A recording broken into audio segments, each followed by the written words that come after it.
You are watching coverage of the St. Croix Soccer Club, live on VAC TV.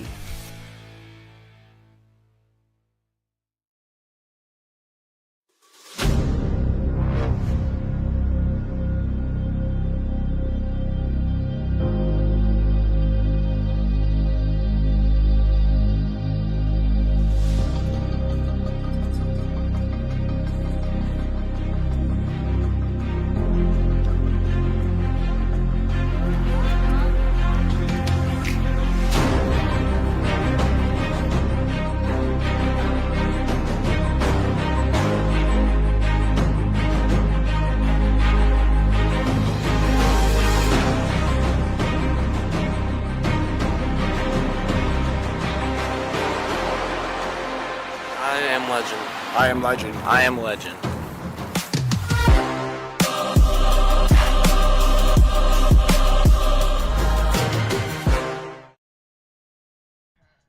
Tom Fitzer with Valley Access here with St. Croix Legends assistant coach Jake Smothers. Jake, how you doing today? I'm doing fantastic, Tom. Thanks for being here. All right. Well, good to be here. Obviously, last time out against Rochester, not obviously the result you're looking for. How does the team, and just everything that could have went wrong in that game went wrong? How do you bounce back? Do you just kind of basically do you just kind of put it in the background, don't really think about it, or do you use it as a teaching lesson? It's got to be a little bit of both. You have to get over the loss quickly, right? I mean, unfortunately for us, we've had I think 9 days between games. But there's a lot of teachable moments in that game as well. I mean, 2 yellows from a center forward the first 35 minutes. Whether or not we agree with them is something that we can't make those type of mental mistakes at this level. Inability to finish in the first 35 probably set us up for some heartbreak later on in the game as well. So those are all things that need to be factored into the training sessions that built into this game with Racine. And with RKC with the game today, what does the team need to do to get back on the winning track? We have to play with confidence. I think the Rochester game came in a little bit, maybe a little bit nervous as the stakes are starting to rise a little bit with playoffs looming and our position in the table. And, we didn't take our chances early, and I think it started to cause more and more pressure, and then it led to some mental mistakes, and then all of a sudden the game's out of reach. So today it's about getting back to just being calm, collective, and playing with that sort of flair that has, really defined our team this year. And then, looking at the playoffs, what is the team? How many more points does the team need to get to qualify for the playoffs? Boy, there's a lot of math to do there. I think it's important that we get results in our next 3 games. I think that do we need 9? Probably not. Do we need 6? I think 6 would be comfortable. 4 would be pushing it. The key here is we got to come out. We have to play for 3 points tonight. All right. Any other thoughts on the game coming up? I'm excited to watch it. We've got, Racine's always been a really solid team, playoff team last year. They've brought a really strong team with them, so it should be an exciting match. All right, well, thank you very much, Jake. This has been Tom Fitzer with Valley Access. Tom Fitzer with Valley Access, here with Shelly Momlove of Knockerball St. Paul. Shelly, how you doing today? Great. Thanks for having us. Oh, very glad to have you here. So exactly what do you guys do at Knockerball? What do you do?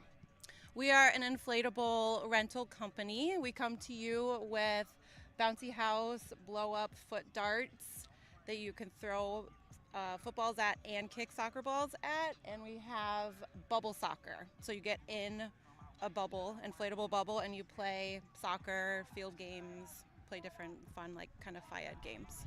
Very cool. And you're from the area, correct? Yep. Originally from Iowa, but I've been here for 14 years. Very cool. And how long has Knockerball, how long has the company been around? Company's been around since, I believe, 2001, so it's still fairly new. We just bought into it last year, and we're having a bunch of fun. Very cool. And what you're going to be doing something at halftime today. What exactly are you guys going to be doing? We're going to do a little 10-minute soccer game, mini soccer game, I think 6-on-6, if I believe. And just some kids in the ball, knocking each other around, having fun. It sounds like a good time. And then what other than the events tonight you're doing, I know you mentioned this is your 3rd event today. What other kind of events do you go work at? Yeah, so we've been really busy. We did the farmers market today. We do different farmers markets, which is really fun. All ages jump in the bouncy house. And we also have a big water slide, which is really fun. And we do, we've done church events, we've done school events, lots of birthday parties. Yeah, pretty much. It's endless.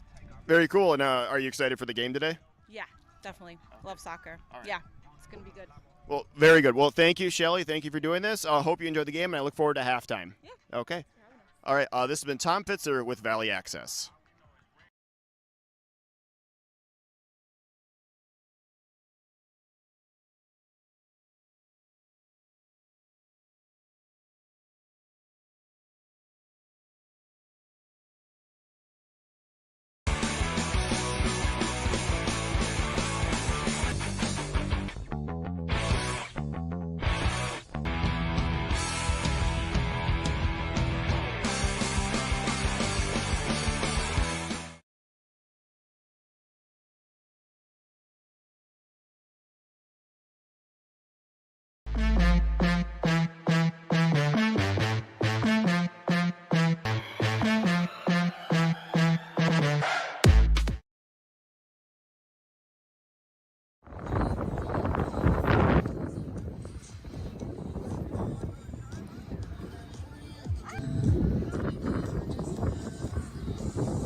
Good evening, ladies and gentlemen. Coming to you live from Pony Stadium here on the campus of Stillwater High School in Stillwater, Minnesota. My name is Tom Fitzer, joined again by Adolfo Gonzalez. Adolfo, how are you doing today? Good. How are you? I'm not doing too bad. So another warm, beautiful night here in Stillwater for this USL2 Deep North matchup between St. Croix Legends and RKC Third Coast. Last time these two teams met a couple weeks ago, St. Croix romped over them 4-0. Since then, speaking of 4-0, that was RKC's last game against Rochester FC, a 4-0 win. And the last game, unfortunately, for St. Croix was also against Rochester. That was a 3-1 loss. Game was highlighted by 14 yellow cards, including 2 to Legends leading scorer Nathan Donovan. And because of that, there will be no Nathan Donovan this evening. 2 yellow cards equals a red. Means you're out for the rest of that game and the game afterwards. So, Adolfo, what is obviously missing someone of Nathan Donovan's caliber is going to, hurt the team in some way. But how is St. Croix going to respond to that? What do they have to do to win today? No, I think on their bench they're going to have a lot of quality depth on their bench to see who's going to be that person to be able to step up. I think the mentality of either the coaches and the players too as well, playing at a high level, is next man up, right? When one player is either gets injured, suspended, who's up next to be able to take on the challenge, to be able to fill in that void. And here's an opportunity for them to showcase why they should also be in the conversation of maybe that starting 9. So I'm not too worried about them not having a true number 9 like Nathan Donovan, because I think looking at the roster and looking at the depth, somebody should be able to go in and step up. It looks like number 11, Gora will be taking Nathan Donovan's spot at that forward position. Shea Bechtel has been starting most of the year. He's there normally, but what does Gora bring that's different than Nathan Donovan to the game? You know what? The difference between Nathan Donovan and Gora is probably the more technical aspect of being able to play off the ball, play it underneath it, holding out the ball a little bit more. The technical aspect of maybe playing even as a false 9, where Nathan Donovan is very direct, very fast, very strong. He's very direct too as well, and he causes a lot of defenders problems, physicality-wise, right? So it should be interesting to see the dynamic and how they use Gora. Maybe he kind of plays more of a false 9 and comes in between the lines to be able to receive the ball rather than having him sprint 20, 30 yards down as a Nathan Donovan would and be able to get that good touch in stride and shoot it. So it should be interesting to see how they utilize Gora. Another couple of things. Obviously, last time out for St. Croix didn't go that well, and then also last time these two teams played here, St. Croix just absolutely rolled over RKC. So, obviously RKC is going to have a bit of motivation to kind of give it back to St. Croix, and also St. Croix is coming off a kind of a bad loss. What does St. Croix in that respect have to do to get a result today? I think the biggest thing is how good are they going to be able to shake off the loss and the bad performance they had against Rochester, right? I think that's going to be the biggest thing for me for this game, playing as a home team today, is how quickly can they go ahead and shake it off? How quickly can they get confidence? The first couple of minutes, how quickly can they get into a good pattern play between the midfielders and get everybody distributing the ball throughout everybody and getting some touches in. And then from there, how quickly can we go ahead and get Gore and the wingers into the attack and be able to create these opportunities? I think the biggest thing for them is they're creating opportunities really on and really fast and early in the game. But then if they don't score those ones, then those will come back and bite them in the butt later on throughout the game. And we saw that in multiple games, the Bavarians games where they tied 3-3 with them, I believe, for the Minnesota Cup. Or league, I can't remember what game that was. But it's just, are they able to go ahead and take their chances and opportunities quickly within the first couple of minutes, so that way they can close out the game a lot easier? Very good. Starting lineup, starting for RKC. Daniel Reyna in goal, Will O'Connor, Tank Anderson, Jaden Strumeyer, Zhao Pinto at defense. Got Callum Shillington, Alan Alonzo, Michael Riley at midfield, and your forward line is Kevin Andrews, Michael Fodstad, and Channing Chaston. And we'll now have the national anthem.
And your starting lineups for St. Croix. In goal is Nolan Meyer.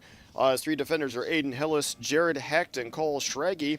Midfielders Leo Kane, Casey McCloskey, Stu Sane, Jacob Dinzio, and Pascal Leatherman. And then the two players up top, Gora and Shea Bechtel. Once again, no Nathan Donovan, 2 yellow cards in the last game. He'll be out for this game. Luckily, it wasn't a straight red card because that would mean he'd be done for the next game as well.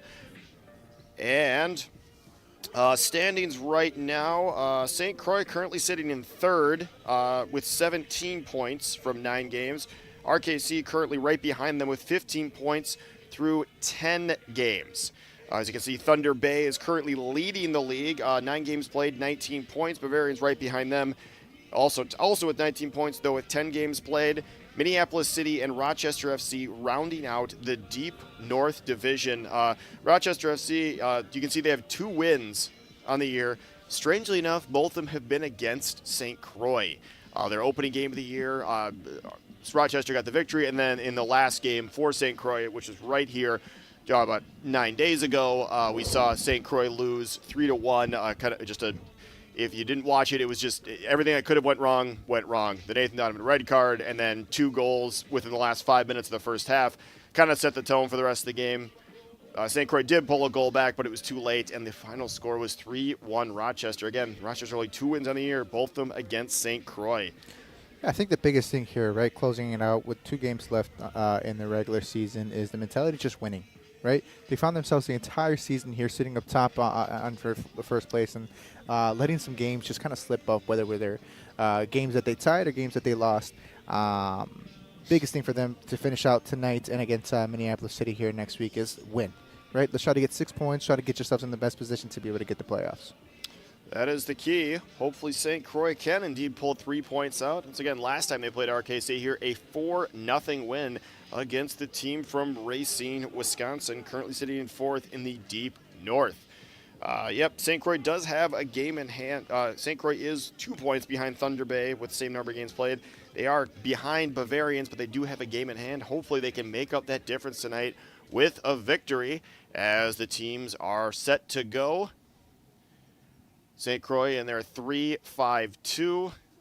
RKC looks like they're playing in a 4-3-3. Though they'll be kind of fluid formations. It's not, just not stock and everybody sticks to their positions. Modern soccer. So No, should be interesting to see how they adapt today. all right, RKC with the kickoff. Big ball played up by Pinto. Sends it all the way into the box for St. Croix. And Nolan Meyer will roll it out to Aiden Hillis. RKC with a bit of pressure here earlier in the game. Schraggy on that left-hand side.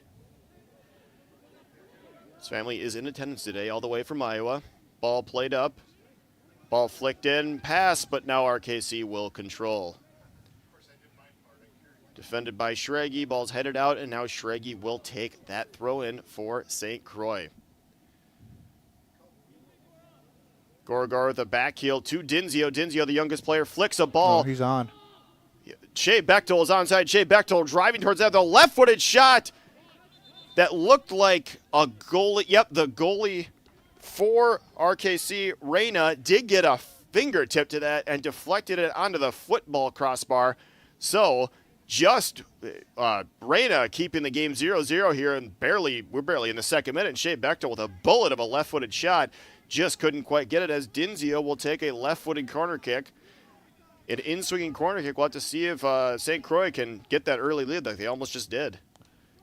Dinzio with the cross in. Headed clear by RKC. Pascal Leatherman giving chase. He'll roll it all the way back to Aiden Hillis. Swings it across to Schraggy. Well, we can see, with, normally you're expecting Nathan Donovan to be a more direct player like that, and Shea Bechtel showing he's no slouch when it comes to that either. No, absolutely. Right in that first minute, we're looking at Gorgar just coming a little bit underneath there. He recovered that ball quickly. And Meyer trying to clear it, goes off an RKC player. Luckily, he's able to corral it and roll it out to Hill. Let's continue. Yeah, no, Gorgar being a little bit underneath and saving that ball on the 50-yard line and putting that ball in the middle for somebody in the midfield to be able to go ahead and put that ball for Bechtel. Who is occupying that second number 9 position up top. McCloskey back to Schraggy. Schraggy, the ever-present Jared Hecht. Hecht rolls it across to Hillis. Big ball played on the left-hand side to Kane. Kane controlling. I think Kane this season, when he comes off the bench, has been a very Kane cuts into the box. Maker. Kane rolls to the top of the box. And RKC snuffs out the danger. Yeah, Leo Kane has been just a difference maker off the bench, and excited to see him being on the starting lineup here today because he just adds another element, a very direct involvement into opportunities that he creates. All right, St. Croix now controlling McCloskey, last year's NCAA Division III National Tournament Player of the Tournament, as the St. Olaf team he played for wound up winning the national championship. He has a couple teammates on the field with him right now. Aiden Hillis, and I believe there's someone else. I just can't quite find them right now. As Hillis controls on the left-hand side. Sane in the middle. Back to Hillis. Now Hecht. Hecht will just roll it across back to Hillis. St. Croix being patient. Kane on the left-hand side. Kane finding Dinzio. Dinzio trying to shield and turn around his man, couldn't quite, but it's going to be an RKC throw-in despite protestations from Dinzio. Again, Dinzio, youngest player on that field right now, ECNL product, just graduated from Hill Murray, a month ago? Something like that, yeah. A month ago, yeah. And he's here playing with guys who are D1 prospects, Minnesota United, 2 players, national team, national championship winners in D3 level, and so it's impressive to see this young man, 18 years old, freshly graduated from high school, playing with all these big ball played players. Back to Meyer. Meyer managing to control. RKC maybe claiming they may have had some evidence that Meyer may have played that with his arm, but referee does not make the call. Oh, Hecht has the ball stolen off his foot. Now RKC with a left-footed shot. Meyer coming out of his box and covering up that mistake. Hecht having the ball picked off his foot. Not exactly what you want to do if you're the last man back. RKC takes a quick corner as Riley was the man who got the shot on net there. Andrews controlling the left-hand side, defended by Leatherman. Ball swung to the top of the box. Alonso swings it across, a long shot right into the gloves of Meyer. He corrals easily, and a bit of pressure there from RKC. Hecht, normally not one you see make a play like that. No, and it kind of, even with last game, right, in the first half, he has been taking way too many touches on the ball as a center back and creating bad mistakes from the back. And you see it here. It just seems to continue that. He's good with when he does that, but when he has the ball on his feet just a little too long, he tends to make a little bit too many mistakes. And another corner kick for RKC, their second one of the game already. Had 3 corners in this game already. 1 for St. Croix, 2 for RKC. Stu Sain with it again. We just saw it again with another probably ill-advised pass, in his own defensive third across the middle of the field, picked off easily by RKC. They'll now have another corner kick because the ball swung in and headed clear. Andrews will let it go out. It'll be a throw-in for RKC. Sorry. And it looks like Anderson will be taking the throw-in. Ball cleared out by Hecht.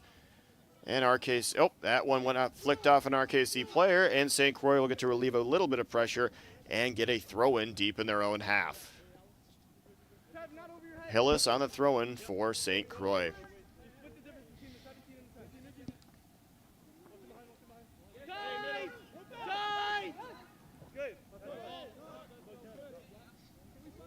More throw-ins as RKC now wins a throw-in. That's about the 4th or 5th one we've already had, and we're in the 7th minute. So hopefully the game get bit more flow here as we get going, as Andrews controls for RKC. Ball swung all the way back to João Pinto. He swings it over. Hillis defending on that right-hand side. Leatherman almost to the interception. Now Andrews driving in the middle of the field, defended by Leatherman. He tracks back, forces him out wide. Andrews with a left-footed shot, not too much on it. Corralled easily by the University of Milwaukee product, Nolan Meyer, as Leo Kane controls on that left-hand side, trying to find Gora. Ball is intercepted by RKC, and they'll swing it back to Reyna in their goal. Reyna swings it all the way across to the captain of RKC, and a big ball play up the left-hand side. Hecht defending Riley. Tugged the jersey, knocked him over, and that'll be a free kick for RKC. RKC in these early goings has, Bechtel did have that one shot, but ever since then it's kind of just been RKC has been a lot more comfortable on the ball, passing, quicker, just playing just better right now. No, absolutely. Right now it seems like St. Croix is just a little bit uncomfortable being on the ball when it's a little strange when you look at the quality of players they have in the field. You have a lot of players that that can handle the ball really well, and so seeing them look a little uncomfortable on the ball tells me that the idea of how to be able to transition into the attack, they kind of don't have it or are afraid to make a mistake. Bechtel rises at it. He flicks it on, but it'll fall into the arms of Reyna as Gora gives chase. 9th minute here at Pony Stadium, still 0-0 between St. Croix and RKC. Big ball played up, swung across. Beautiful left-footed ball by Jaden Strumeyer, number 4, wearing the captain's armband today for RKC. Ball clear out to the right side for RKC. RKC trying to build a little bit of pressure, trying to find a way through the St. Croix defense. Andrews dropping deep in the midfield to conduct. Swings it over to Alonso. Alonso dancing on the ball. Yeah, RKC just looks very comfortable on the ball, and their off-the-ball movements too as well to be able to create angles and different passing lanes for each other is there. I just think right now St. Croix in the first 10 minutes have been very, very direct in their attack, and that's fine if they want to play direct soccer, but I think with the quality that they have, they should be able to keep the ball, maintain the ball, keep possession, and find those opportunities. Hecht will let Nolan Meyer take this free kick as he pushes his teammates up. Presumably a big ball coming here from Meyer. Big booming ball played up, trying to find Leo Kane. Leo Kane jumping. Not quite high enough, but Stu Sane controls, finding Denzio. RKC calling for a handball, nothing doing, and it ended up being a St. Croix throw-in. Aiden Hill is taking it for St. Croix. Just notice, I don't think Casey McCloskey's had a touch of the ball yet. He might have had a couple, but I really haven't noticed it. And it's from the direct play of them trying to be very direct. So they'll skip a lot of players to try to go a little bit more direct. So here, knocks a couple of passes. Can we get comfortable? Can we find our 6s and our 8s and get the ball? Can we find Pascal Leatherman on the ball? Can we find Jacob Denzio on the ball and allow them to create and combine with the guys on the outside? Chipped ball trying to find Gora, headed out by João Pinto. And that will be a throw-in for St. Croix ball boys. On the Johnny on the spot tonight. They're well versed in what they're doing. Ball will be back in quickly as Kane throws it in, finding Denzio. Denzio muscled off the ball, but now Stu Sane controls. Stu Sane going to roll it back to Aiden Hillis. RKC not giving St. Croix a lot of time anywhere in the field. They've had to, as McCloskey dances past one defender, can't quite find the second one. He wins the ball back. McCloskey cutting in the middle. The St. Ole Proc with a left-footed shot. Ooh. And a fine save by Reyna. That may have been going outside the post. Actually, I think it did hit the post. Never mind, that did hit the post. McCloskey smacking the outside of the post and went directly out for a goal kick, I believe. Looks like that's what's happening. Yeah, that is okay. Yeah, that was they did call a goal kick. Okay, it looked like Reyna got a left hand to that. McCloskey showing his really, we were just saying we really heard his name, said his name that much tonight, then all of a sudden he just springs into action and just gets a dynamite scoring chance. He just missed that. And that's just the quality of players that they have individually. Every single player on the St. Croix Legends team is quality, top player. And so we got to be able to see that a little bit more for each individuals, but then how can we bring that in collectively and make sure that each player complements each player well? Hopefully St. Croix can continue to do that as RKC controls. One back by Hillis. Hillis knocked over, no foul called. Ball played on the left-hand side. Andrews defended by Hecht. Hecht with an excellent piece of defending, winning the ball, and finding McCloskey on the right-hand side. McCloskey tearing down the right-hand side. He finds Shea Bechtel.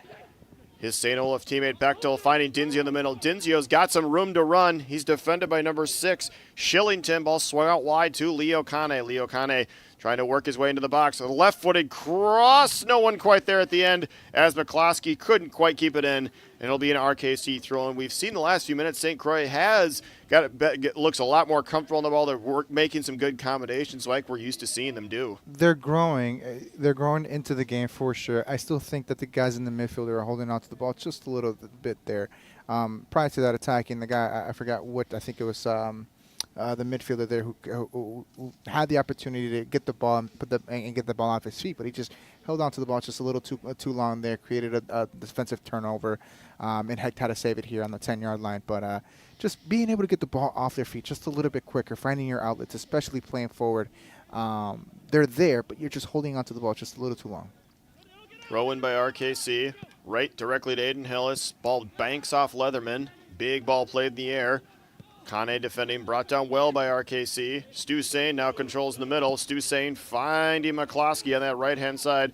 McCloskey dancing past one defender into the box. McCloskey with a cross, maybe a shot. Either way, the ball gets headed out by an RKC defender, and that will be the second corner kick of the game for St. Croix. The difference makers tonight, I believe, are going to be the guys in the 3-5-2 are going to be the guys on the outside, which is going to be Casey and Leo. So the midfielders, the moment we get the ball, as we're playing forward, can we find our outlets on the outside and let them just go in and tear up? We've seen Leo on the left side create a couple of great moments. Denzio with the cross in. Reyna only managing to get a punch to it. Didn't look like there was anyone there. He may have been looking directly in the sun. I'm not 100% sure, but either way, and now it'll be controlled by St. Croix deep in their own half. And then Casey here on the right side too as well. Get them involved, right? And just find them on the outside as your outlets and let them kind of tear up the wings. Casey McCloskey, the bespectacled, once again, D3 National Tournament Player of the Tournament as St. Olaf won that national championship. Jared Hecht pushing a bit up in there.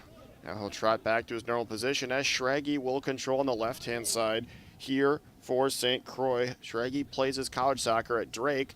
Ball bounces not exactly how Leatherman would have wanted it. Stu Sain stepping into the breach. Gora jumping for a header. Got maybe put a forearm in the back of an RKC player. Looks like that was Shillington, number 6. And RKC will have a free kick. 15th minute here, Pony Stadium, still 0-0 in this USL2 Deep North matchup. Third place St. Croix against 4th place RKC. Last time these two teams played, St. Croix absolutely obliterated RKC 4-0. Just a masterclass performance.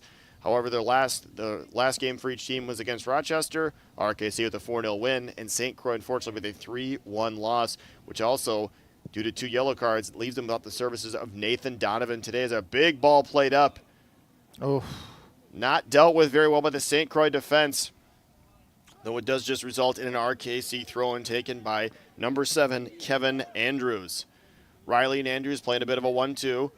Riley, number 10 for RKC, trying to weave his way into the box. He manages to. Ball poked back to Riley. We have a penalty call here. Don't know. It did look like someone got a bit of Riley from behind, but we are going to have a penalty kick here in the 16th minute. So he's going to step up and take it for RKC as Nolan Meyer stands the net. He tries to keep this 0-0. Well, as you can see there, ball not dealt with well by the defense. Leads to a throw-in. That throw-in eventually leads to a Riley getting into the box. And RKC, I think that might be João Pinto taking it. I can't quite see his number from here. But either way, RKC with a penalty kick here. Nolan Meyer standing in net. Referee gets everything set, blows his whistle. Looks like number 4, that would be Jaden Strumeyer, sending Meyer the wrong way, and we have our first goal of the match in the 17th minute. Jaden Strumeyer off a PK for RKC. Just defensively, again, just not at the level that they should be. Even with Rochester, that first half defensively, it's just been really, really poor. Yeah, something needs to happen. Something changed mentality-wise, maybe tactically-wise. The defense right now is not at the level that they should be playing at. RKC with a 1-0 lead off a penalty kick taken by number 4, Jaden Strumeyer. He sends Meyer the wrong way here. And we have a 1-0 lead. Number 4, Jaden Strumeyer. So now St. Croix controls the box. Stu Sain finding McCloskey. McCloskey defended well. RKC keeps it in the tried to keep it in the field of play, couldn't quite do it. That was number 2, Will O'Connor. And now St. Croix will restart play. Leatherman controlling in the middle of the field. Does seem like RKC so far is like that midfield, like the middle part of the field. They've just kind of owned it so far. Yeah, and sometimes they'll do that. I mean, it looks like they're playing a 3-5-2 as well.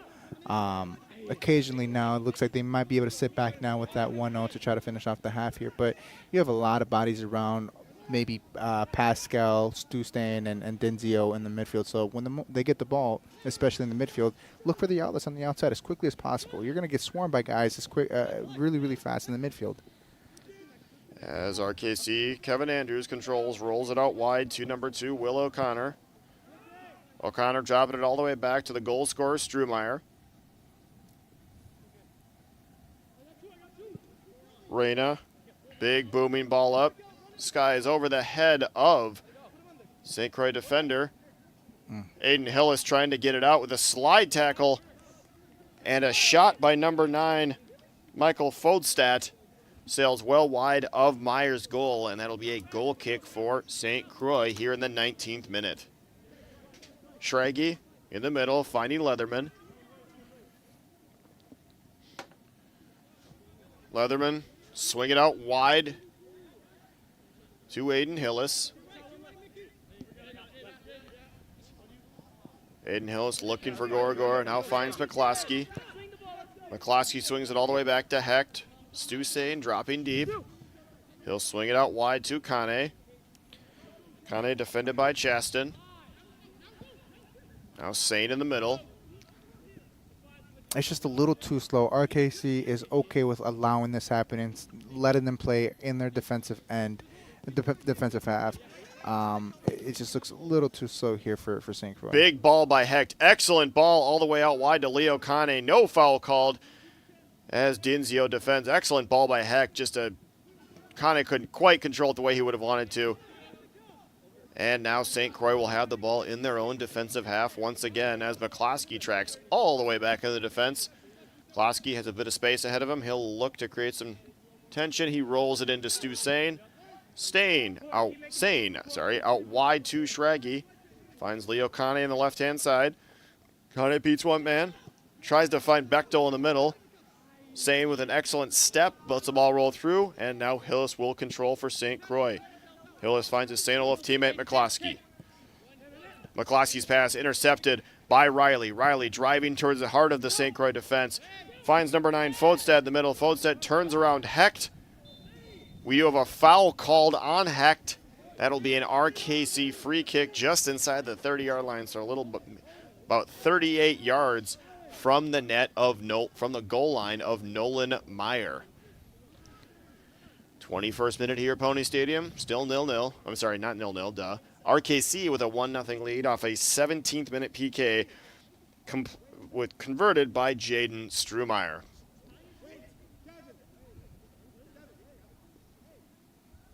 Riley standing over the ball.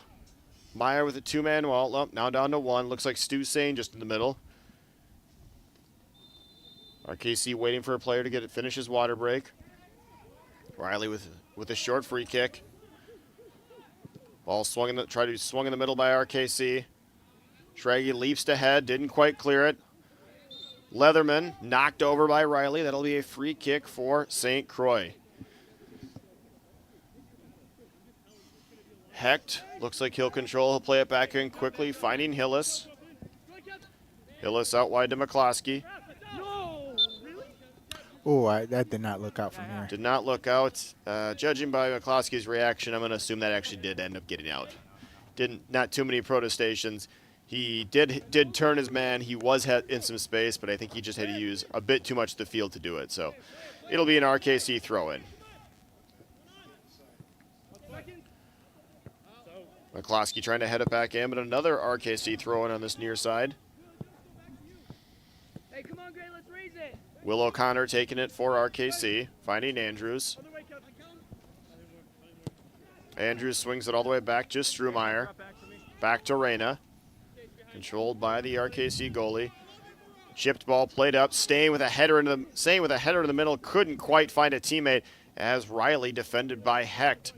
Now Leatherman. Toe ball back to Schraggy. Schraggy will look out wide. Find Leo Kane. Leo Kane unable to control. And RKC will have another throw-in.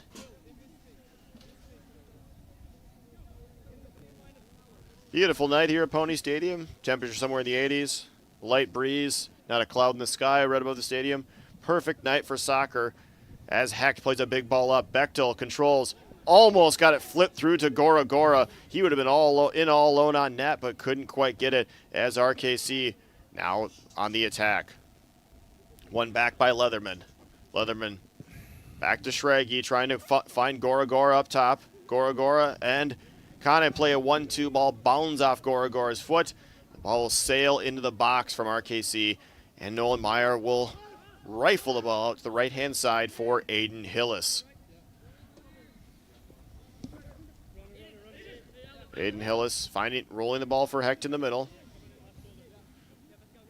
Stu Sane. Swings it out wide to Schraggy. Leatherman now in the middle. RKC pretty content with watching St. Croix just pass the ball around the back. Does find Dinzio. Dinzio couldn't quite control it. Dinzio now defending Riley. Dinzio still now defending Andrews. Dinzio with that relentless motor, but RKC still controls the ball. Kane defending out wide. Now Schraggy. RKC still controlling. Ball swung out wide to O'Connor.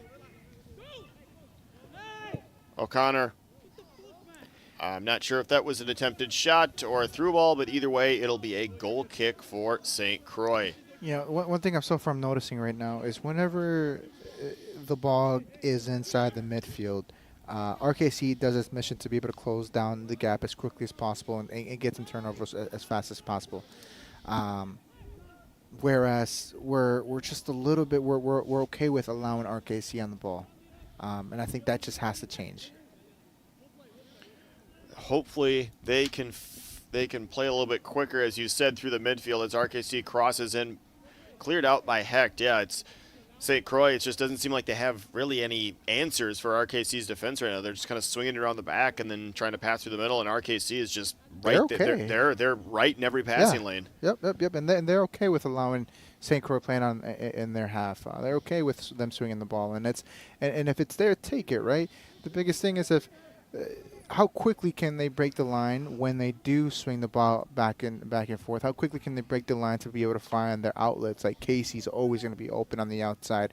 Leo, if the ball's on the opposite side, how quickly can they be able to break the lines? How quickly can they find their six? And how quickly can they turn to be able to find the guys that are their outlets to be able to create opportunities in the attacking third? It's just right now it's just a little too slow for them when they do have possession of the ball, or they're trying to be too direct and then they lose the ball because they aren't able to connect with their forwards. Andrews controlling for RKC, spins around Leatherman, driving to the middle. Leatherman wins it off him. Now McCloskey with it. McCloskey drifting to that middle part of the field. McCloskey with a chipped ball over the defense, trying to find Leatherman. Not quite on the same page there. Strumeyer plays it out, and St. Croix will have a throw-in the attacking third. McCloskey on it. Ball thrown into Dinzio. Now controlled by McCloskey. Strumeyer, all he can do is blast it out, and it'll be another throw-in here for St. Croix. This one even deeper. No Carter Teesfeld on the field, so there will not be a throw-in into the box unless Stu Sane. Nope, it doesn't look like anyone's really jogging to the box. Well, Stu Sane is going to take a run at it. We'll see how far he can fling this one. Stu Sane lofts one into the box. Headed up and out.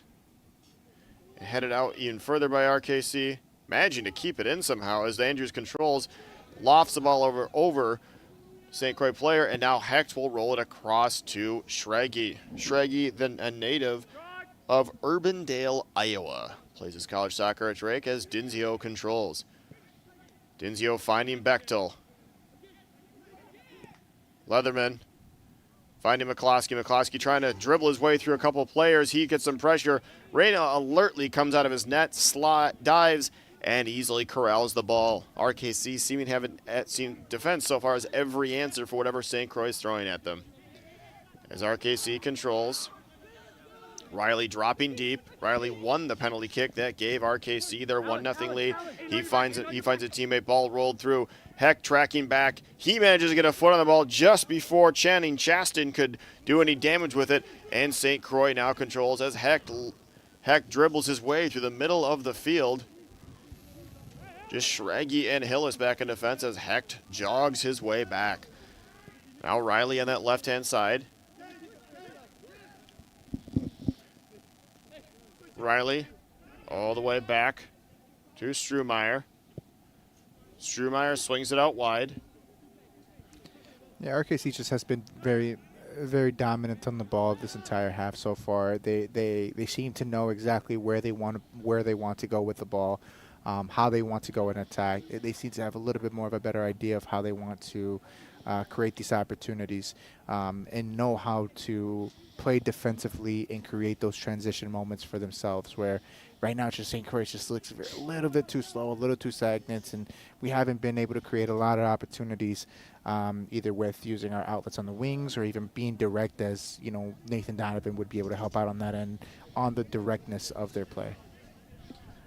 Hopefully they can work some of that dynamism into their play and play a little bit quicker, because right now it's RKC looks pretty comfortable with this 1-0 lead as we're in the 29th minute. Still 1-0 to RKC. 17th minute, PK converted by number 4, Jaden Strumeyer. As it looks like Jared Hecht is down in the box as the trainer comes on the field here. We'll have to see if he continues, if it's just a cramp or if it's something more than that. We'll find out here shortly. Each team will take advantage of this time to get a water break. And St. Croix currently sitting third in the Deep North standings, currently sitting with 17 points, just behind Bavarians with 19 and Thunder Bay also with 19. Hecht gingerly walking off the field. His night may be over. We'll have to see what happens. It does appear that Ramsey Oro Akondo might be coming out of the field. He looks like the one who's getting ready. He probably would be the most likely like-for-like switch, as Coach Jake Smothers goes to see what is up with Jared Hecht. Not sure exactly what happened. Didn't look like there's any fouls or anything. Just he all of a sudden went down. So we'll have to see how. Yep, looks like Ramsey Oro Akondo is going to be coming on the field here in the 31st minute. Jared Hecht exiting the game for St. Croix. Generally not something you want to lose in your center defender in the 30th minute, third of the way through the game. Not a substitution you generally plan for, but St. Croix now has to make it, as Ramsey Oro Akondo from Minneapolis, Minnesota, plays his college soccer at Luther in Iowa. He will now be in the center of defense with Schrage and Hillis on his flanks. Let's see if there's any kind of change in the back, a little bit more of a quicker ball movement in the back now with this switch. Like I said, Jared he's great on the ball. He has very great defensive skills. He's a very big guy too as well. But I just think he's just a little bit too slow on the ball in the back sometimes, and just makes unnecessary turnovers too as well in the back. So let's see if there's any kind of change in the back line now. We'll have to see as Ramsey Oro Akondo now enters the game. I think there's some stuff in my headset when the phone's sitting directly on there. So you're good. It's all good. As RKC now controlling in their half. Goalkeeper Reyna, his first minute save of a Shea Bechtel blast kept this game 0-0. St. Croix nearly got that instant 1-0 lead, as they'll get a free kick here, as it looks like Leo Kane was knocked over. He'll play it in quick to Pascal Leatherman. Leatherman drops it back to Schrage. Schrage lays it off for Stu Sane. Back to Schrage. Schrage with the big ball over the top, trying to find Gora. He couldn't quite control it. And now RKC will control in the middle. Akondo defending Chaston. Chaston rolls it out wide. Ball played back to Chaston, defended by Akondo. Chaston finds his way through Akondo's legs. Riley's coming up and getting into it before Meyer, clearing the ball off of Schrage's legs, and that'll be the third corner kick of the game for RKC. Actually, that'll be their fourth corner kick of the game. My apologies. As the Knockerball will be done on the field RKC during halftime. with another corner kick here as they lead 1-0 in the 33rd minute. I just heard of the PA. They're going to be having Knockerball at halftime. That's when you get in those big inflatable things and basically you can just run into each other full speed. There's no problems. Looks fun. I hope to do it one day. I'll have to be content myself with watching as a header down. And St. Croix now trails 2-0. Corner kick by RKC. Flicked onto the back post. Two RKC players sitting there, and they slam home the rebound. And now we have a 2-0 lead for RKC in this Deep North matchup. Not 100% sure who got the final touch on that. Either way, RKC now with a 2-0 lead as St. Croix. Ball played across by Andrews. That looked like possibly number 6 Shillington. Believe that that was number 6 Callum Shillington. He scores for RKC, and we have a 2-0 lead as St. Croix in another 2-0 hole as they were in their last game. No answers so far for St. Croix. We'll have to see what they can do. Scoring for RKC. Looks like a yellow card is going to be issued, presumably to one of the coaches. Yep, that looks like assistant coach Jake Smothers with a yellow card in the 34th minute. So, unlike last game, where it was 14 yellow cards, that's our first one. So at least it took 30 minutes this time. Yeah, last game that they came fast and furious. It seemed like every single touch was a foul and was a direct yellow from the ref there. Yep, and so Jake Smothers managing to get a yellow card.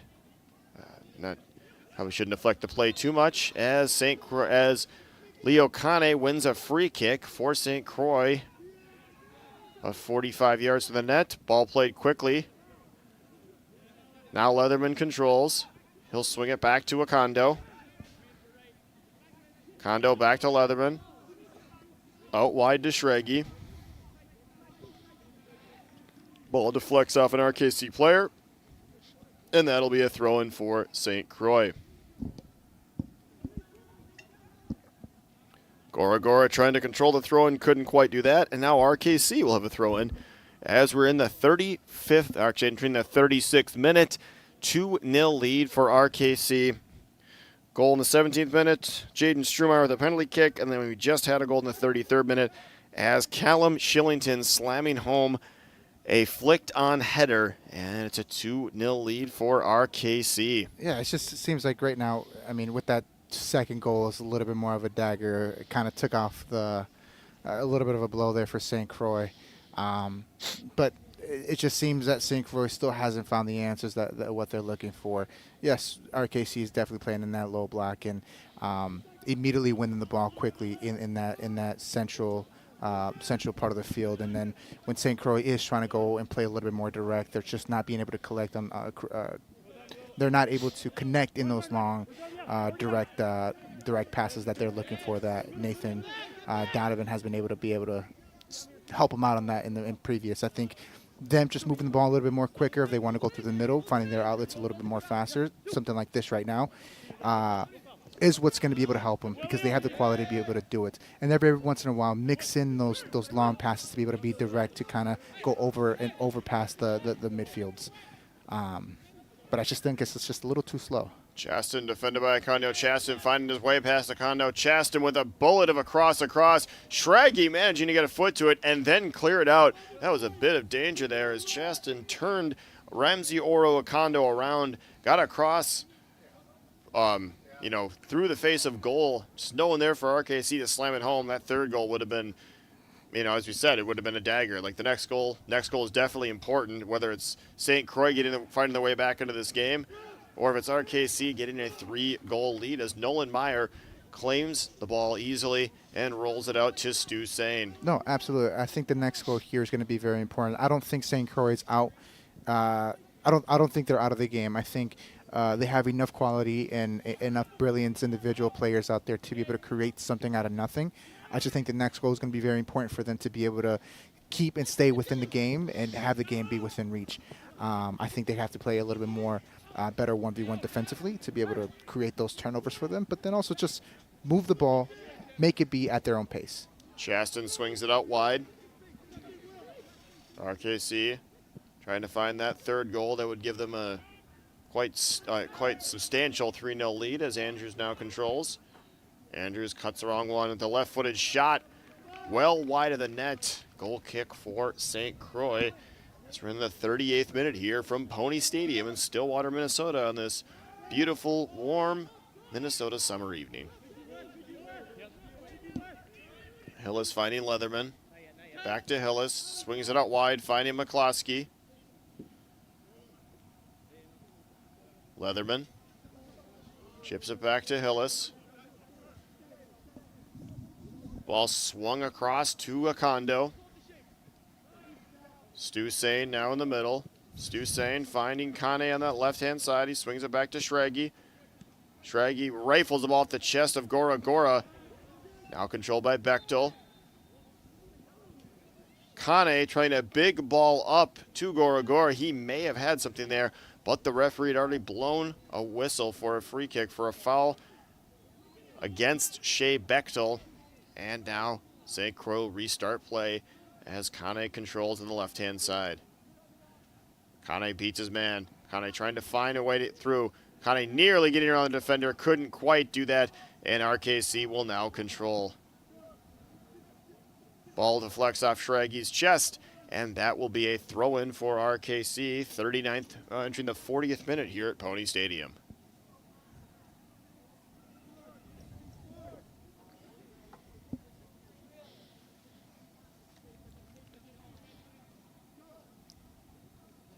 Leatherman winning the ball. Finding Kane. Kane plays the ball to Dinzio. Dinzio lets it roll, trying to find Gora. But now RKC controls. Andrews finding O'Connor out wide. Defended by McCloskey.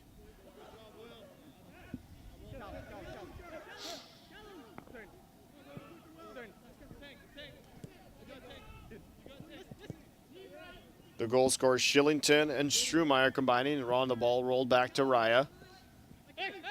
Reyna. Shillington with a big left-footed ball, trying to find Chaston. He does. Chaston outside of his right foot to Andrews. Offsides called on that first ball to Chaston. He was a step offsides. And now St. Croix will have a free kick in their own half as Acondo gets play restarted quickly and finds Cole Schraggy. Schraggy with a direct ball, full to the top. He may have just found Leo Kane. Headed out by RKC. And a defensive header, but now Shea Bechtel looks like he'll be taking the throw-in deep into their half. St. Croix trying to find a way back into this game at the end of the first half. So far, it's outside of that Shea Bechtel shot and the McCloskey shot, there really hasn't been much attacking fervor, I would say. No, and it's a little hard for them to be able to find those outlets as frequently as possible, especially McCloskey trying to get something going with a left-footed half volley, skies his shot over the bar, and it'll be a goal kick for RKC. Leo and Casey, like I said, I believe they're going to be the difference makers in this game. The problem is that the field is very narrow to be able to find those outlets, and you're going to have to be able to move the ball quick to be able to find those two guys. I still think this game is there for them. A little bit of individual brilliance, and a couple of opportunities, if they can create them here before the half, could get them back into this game. Stu Sane controlling the middle. A couple players fall down. No foul called as Bechtel finds his St. Olaf team at McCloskey. McCloskey defended by two players, trying to find a way around. Nearly gets it through the legs of Strumeyer, but now RKC back on the attack as Andrews charges up the left-hand side, defended by Dinzio. Dinzio with a little tug back, finds Chaston on the left-hand side. Chaston defended by Hillis. Chaston looking for a way across. He lays it off. Right-footed shot. That was closer than anyone would have liked as Ellen Alonso side-footed a ball. That would look like it went just past the bar. It's RKC trying to throw another nail in the coffin in this game, and they nearly did there. Dinzio controls in the center of the midfield. Dinzio, youngest player in the field, the Hill Murray product. Kane trying to find Shea Bechtel in the middle. He can't quite do it as RKC will control. Shillington swings it out wide. Xiao Pinto with a big ball up. Too much, and Hillis will control easily for St. Croix. Hillis in the middle of the Leatherman. Leatherman finding Dinzio. Now Acondo. Acondo to Dinzio.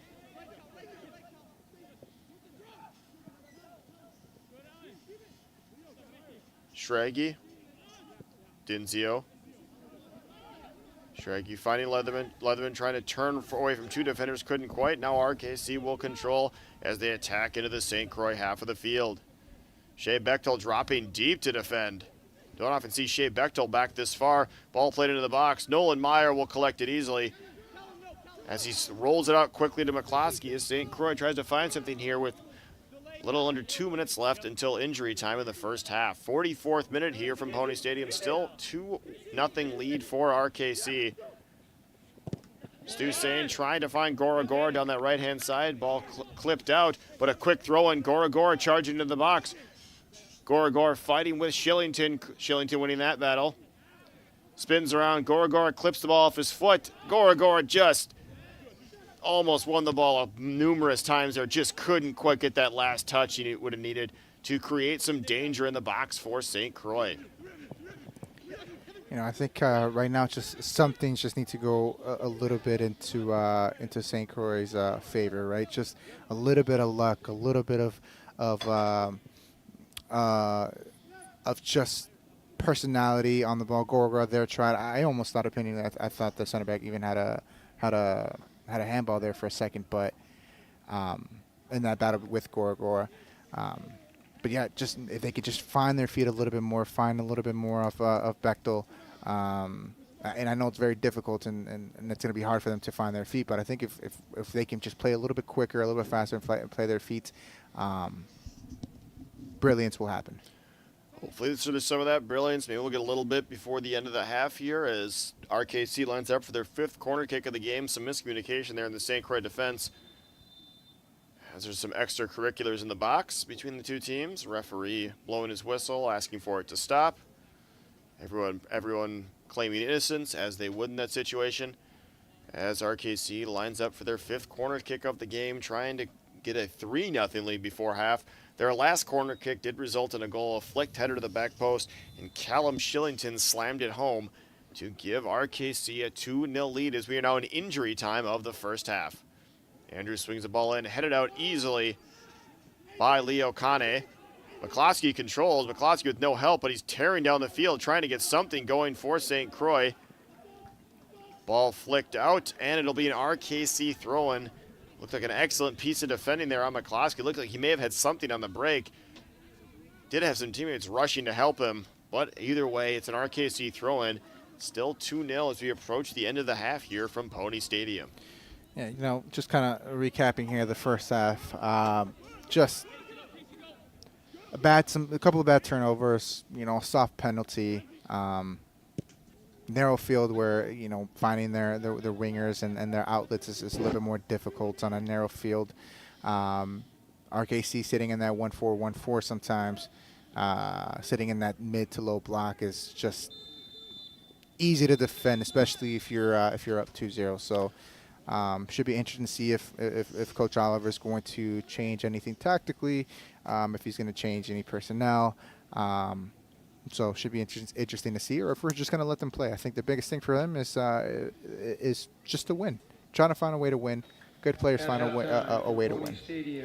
Stu saying we're in the captain's armband, discussing some of the activities of the first half from both teams.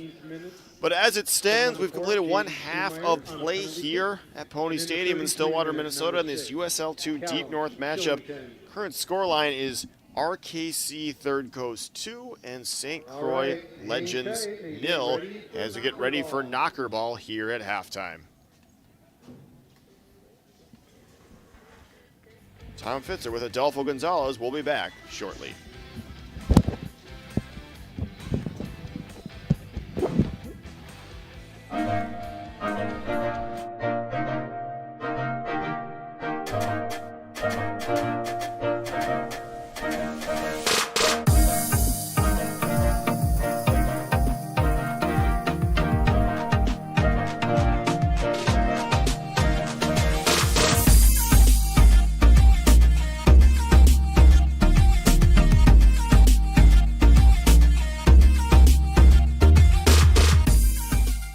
Support from local community sponsorships make a lot of our programming possible, including our popular coverage of Stillwater Pony Sports. Sponsor school programming,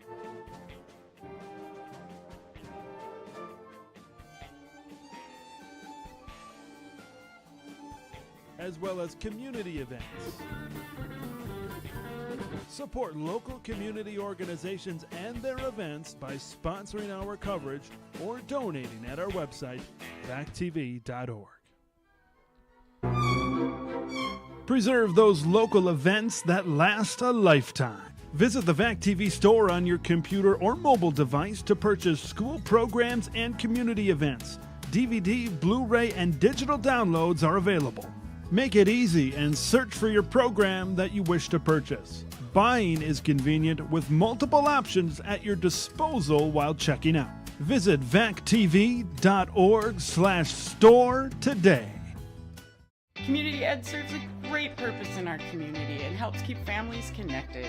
Community education has something for everyone. I really love watching the kids improve.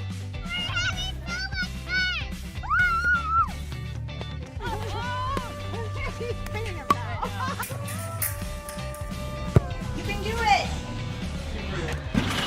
Nice job!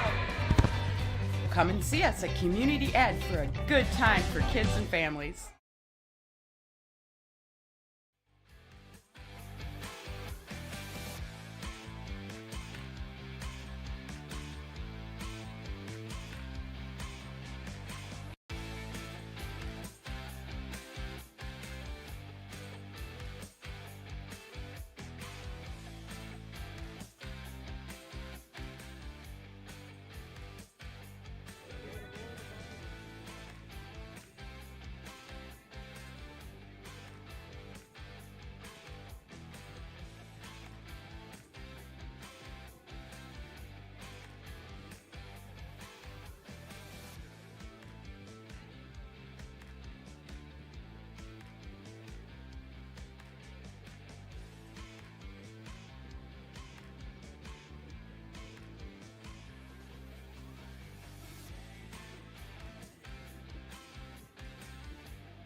Hey, who are we? 1, 2, 3.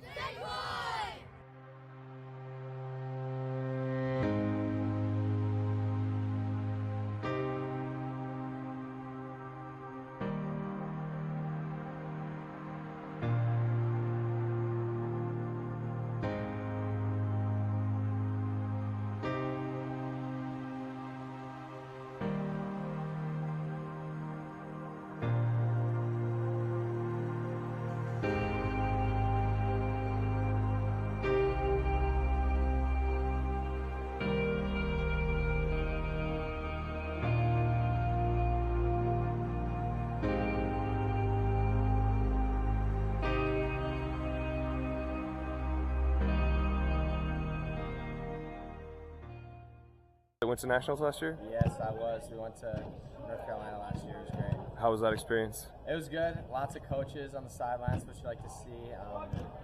The school I committed to actually saw me play there, and that's how I was able to commit there eventually to Drake. So it was a really good experience for that. And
Minnesota.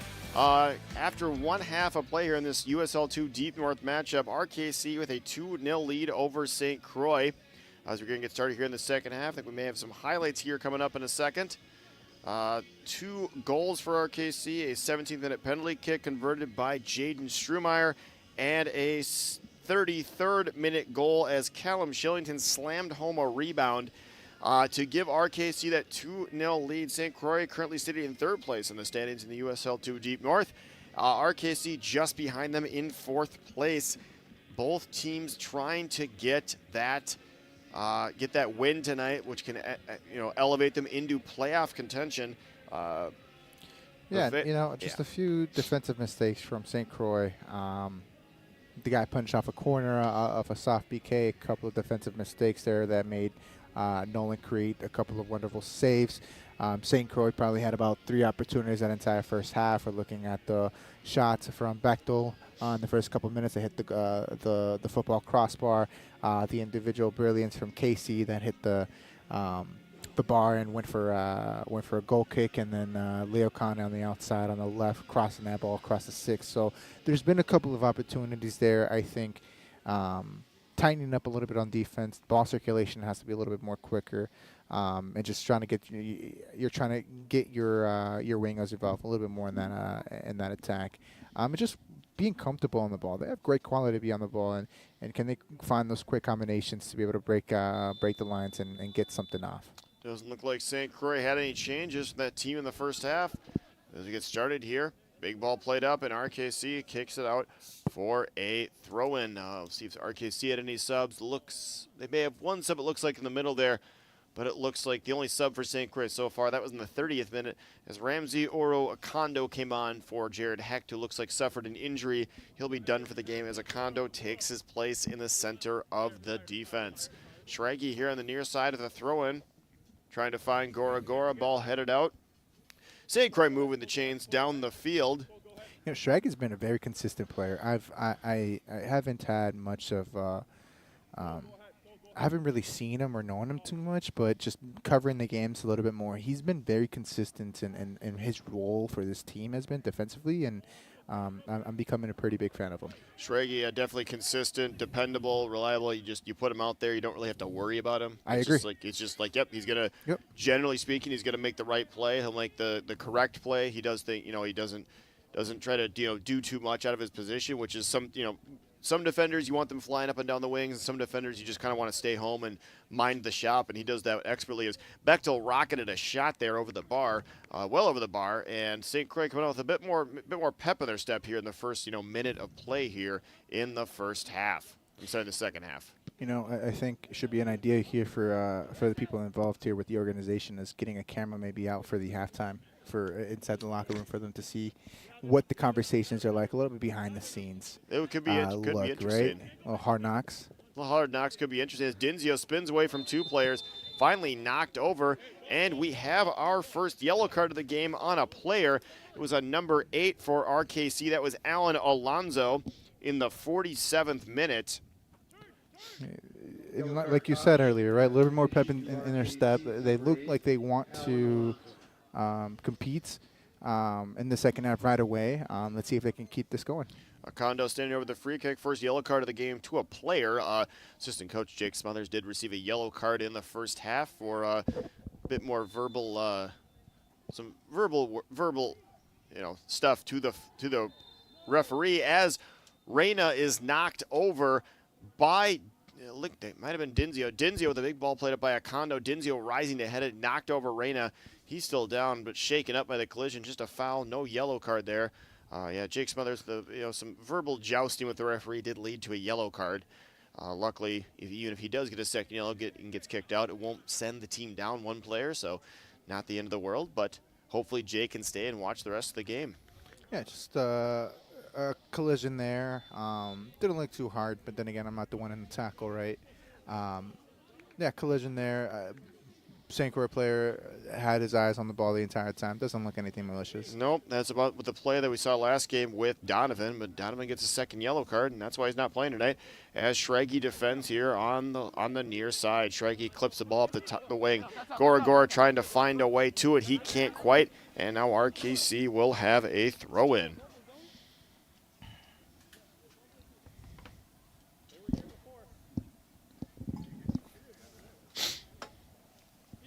Throw-in for RKC in their own half.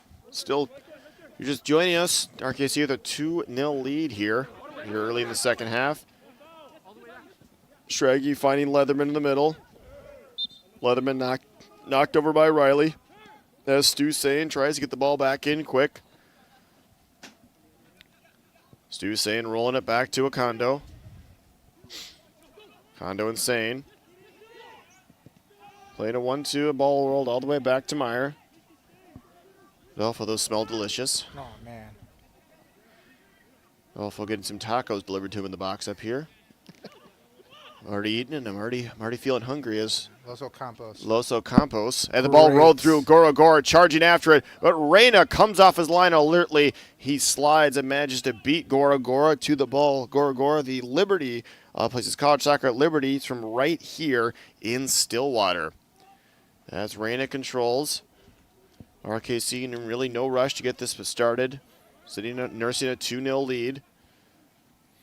But see, even there, right, the tempo of St. Croix has increased dramatically from the first to the second half, where the movements of the ball, the speed in which they're playing is a lot faster, and therefore they're able to break the lines a little bit more quicker. Leatherman step over, trying to roll his way through two players, couldn't quite. And now Riley will control for RKC. The ball is rolled all the way back to Reyna. Right out wide to the goal scorer, Jaden Strumeyer. His first half penalty gave RKC a 1-0 lead as Acondo controls a big booming ball. Trying to find Sane. Riley knocks over Sane as she shields it. Sane clips his foot, knocks Riley over again. And now RKC will have a free kick.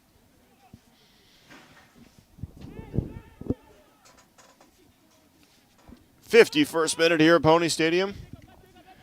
Beautiful, balmy summer evening here in Minnesota as Reyna will boom a ball up in the middle of the field. Stu Sane rising to head it. He heads it back up. Dinzio trying to win control of it.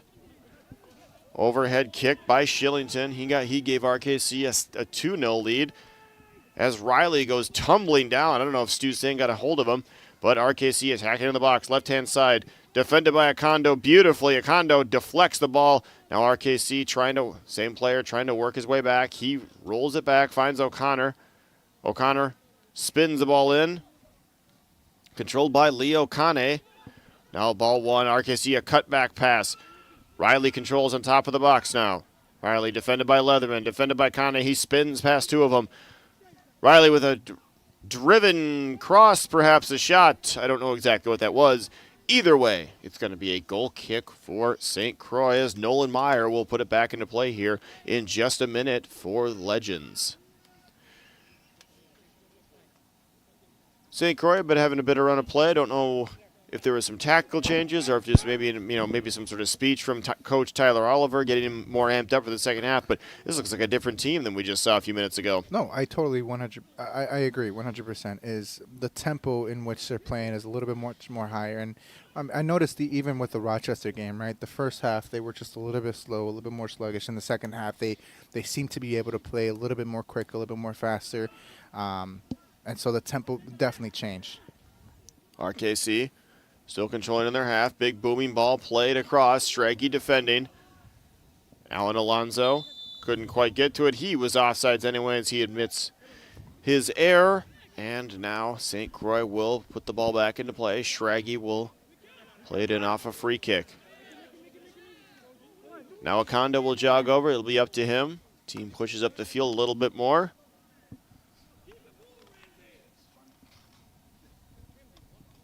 Acondo looking short to Leatherman. He's defended by Riley. Now Acondo drills the ball up, trying to find Gora. He's unable to get ahead on it, but now Sane controls. Hillis on that right-hand side. Hillis started 26 of 26 matches for that St. Olaf National Championship team, played 2,235 minutes. If I'm going to look at my math here, that probably... Let's see here if I can do this quickly. Let's see here. Well, as RKC gets back in with a goal kick taken by Reyna. Yeah, he played about 90 minutes for 26 games. It's 2,340. So he barely missed. He missed about 95 minutes the entire season. In 26 games, so that's not very many. Like, I'm assuming there may have been a couple blowouts he came in and out the end of, but for the most part, I mean, he was just on the field all the time, which is impressive. As Acondo will now control in his own half. Rolls it back to Meyer. Meyer out wide to the dependable Schraggy finding Leatherman. Ball one off him by Riley. Leatherman wins it back off of Riley. No foul called. Bit different refereeing than we saw from last game as McCloskey tries to dribble through, but a ball played all the way back to Reyna. St. Croix definitely with a bit more pep in their step. RKC not quite as comfortable this half as they were in the first as Hillis goes through the back of number 11 Channing Chaston, and that'll be a free kick for RKC. You can hear the coaches a little bit when the ball is deep into RKC's defense when their center backs or even goalie has have the ball. You can hear the coaching staff saying press, go.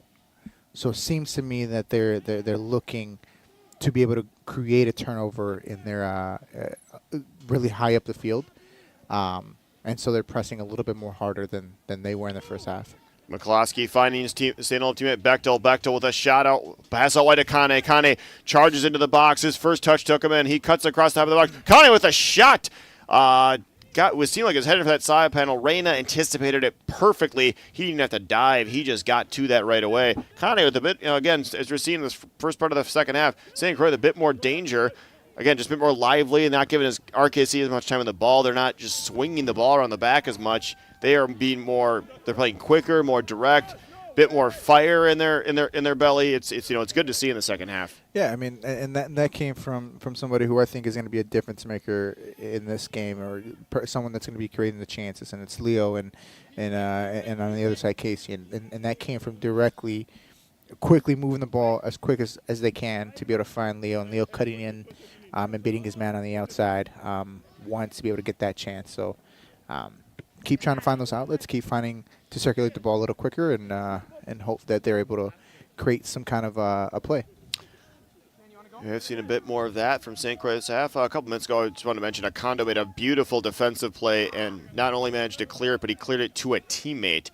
It snuffed out the danger and then didn't just kick it out for a throw. Didn't kick it out for an RKC throw, and he kept it in. Just wanted to mention that it was a beautiful bit of play, but then something happened. I didn't get to quite talk about it. So as Bechtel tries to control, now Sane rifles the ball across the field to McCloskey. McCloskey left-footed, just a bit too high for Dinzio. That was almost a perfectly weighted through ball from McCloskey. He was 40 yards to the net, clipped the ball in with his off foot. I believe he's right-footed. It seems like he is. Yeah. And his left foot, he almost found Dinzio. He got it over the defense, and it was about just a couple hairs too high for Dinzio. That was a beautiful ball by McCloskey. You can see why he was the D3 National Tournament Player of the Tournament last season. He's showing it right there. Chaston rises ahead. Leatherman finding Sane. Sane loops the ball over his head. Gora couldn't quite get the control on it. Ball played out by RKC, and now St. Croix will have a throw-in. Referee telling him to get back where the ball presumably actually went out. Schraggy will throw it back in to Acondo. 58th minute here. Pony Stadium still 2-0 RKC lead, but St. Croix has come out a bit better in the second half than they did in the first half and gotten a few chances. Nothing major yet. No, haven't forced any great saves from Reyna, but they've kept them a lot busier than they did in the first half. Yeah, it just seems like RKC, like you're seeing right there, RKC just, kicking the ball out. Like, we didn't see much of that from RKC in the first half. They were calm, confident on the ball. St. Croix, just a lot more pressure. They're not giving him as much. It just seems like they're just playing harder. Like, that's the simplest way to describe it. No, there was no substitutions at halftime. They didn't change anything. It just seems like they just kind of got there. As Dinzio dribbles across the top of the box, Dinzio trying to get that ball into his left foot. Dinzio still with the ball. His left-footed shot does just trundle through the defense, but it falls into the waiting arms of Daniel Reyna, and RKC will control once again. Still 2-0 lead for RKC.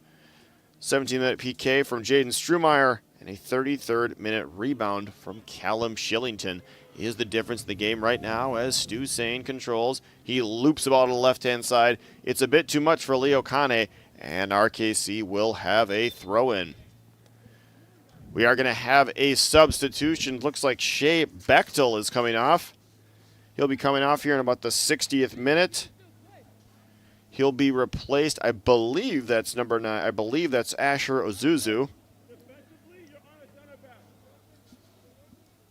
I would assume that's coming in. Haven't quite seen his number yet, but that is who it looks like. That was Asher Ozuzu. He enters in the 60th minute. So now you have Ozuzu and Gora up top. As Shea Bechtel. Gora with a foul there on Riley. And now RKC will have a free kick. Adolfo, what does this tactical switch mean for St. Croix if you're taking off somebody like Bechtel and adding someone like Ozuzu? You know, I think the biggest thing is just kind of tired legs, most likely here. He's played maybe close to 60 minutes here, getting on some fresh legs. They're chasing. Ozuzu getting the ball off Reyna, and St. Croix nearly capitalizing off an error by the RKC goalkeeper. Ozuzu getting a deflected ball and nearly slamming it home, as now Dinzio will control. He'll roll it out wide to McCloskey. I'll be finished, I thought, in a second, Adolfo. McCloskey clips the ball in. He gets it over the defense. Gora with a deflected pass. Reyna had to be alert to tip that wide, and St. Croix with just an astounding bit of pressure here in the last 30 seconds. Yeah, so I mean, it's just like somebody, some fresh legs, somebody that's able to go in there and just pressure the heck out of the defense and create something out of nothing, like we just saw there. So he's just going to be able to bring some fresh pair of legs and just kind of run down everything. Well, Coach Tyler Oliver's substitution, as you just said with the fresh legs, Coach Tyler Oliver's substitution nearly paying immediate dividends as Ozuzu ball nearly deflected off into the net as Cole Schraggy was just given a yellow card there in the 61st minute. He did knock down Riley. Riley has been knocked down a lot this game, I suppose. When you're the number 10, it's kind of have to expect treatment like that. Nothing malicious in it. It's just like, you're going to have the ball a lot, you're going to get fouled a lot. As RKC resumes play.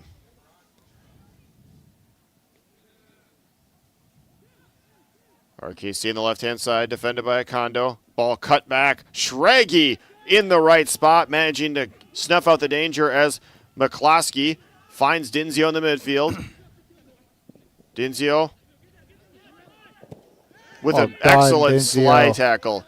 No foul called. Kane, and it looks like an RKC player having some words with each other. It looks like that was number 8. Alan Alonso. Dinzio, the beautiful tackle on Alonso, getting the ball off Alonso. Kane kind of just stumbled into it. Nothing malicious there. As St. Croix will, as Ozuzu does shove player in the back. That was number 9, Fodstead. Ozuzu shoving his opposite number in the back, and RKC will have a free kick. 62nd minute here at Pony Stadium. Still 2-0 to RKC.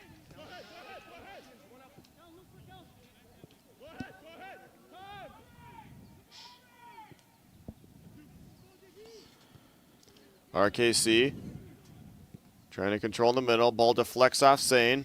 Nearly won by Dinzio.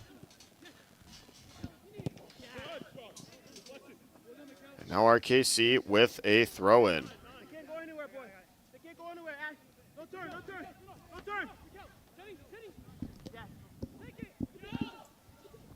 RKC charging on the right-hand side. Channing Shaston defended by Acondo. Acondo with an absolutely spectacular tackle. Not only does he snuff out the danger from Chaston, he gets it off of Chaston, and it's a goal kick. Acondo with about as good of a slide tackle as you're going to see as Leo Kane plays the ball up. Ozuzu charging after it. The ball is headed back to Reyna. Ozuzu, RKC claiming, it looks like Strumeyer claiming Ozuzu may have shoved him in the back. There may have been a bit of that. Either way, no foul called by the referee. St. Croix still looking lively here. It was almost 20 minutes into the second half. You wish you could have seen this more in the first half, but, no time like the present to start playing better. Schraggy finding Sane in the middle. Sane, Dinzio, Schraggy, Dinzio again. Dinzio fighting off one player. Dinzio, youngest player in the field, nearly inadvertently flicking it around a defender and almost getting to go down that left-hand side all alone. The ball just gets over the line. It'll be an RKC throw-in here in this 64th minute. RKC on the break here. Has a 3-on-4. Hillis defending.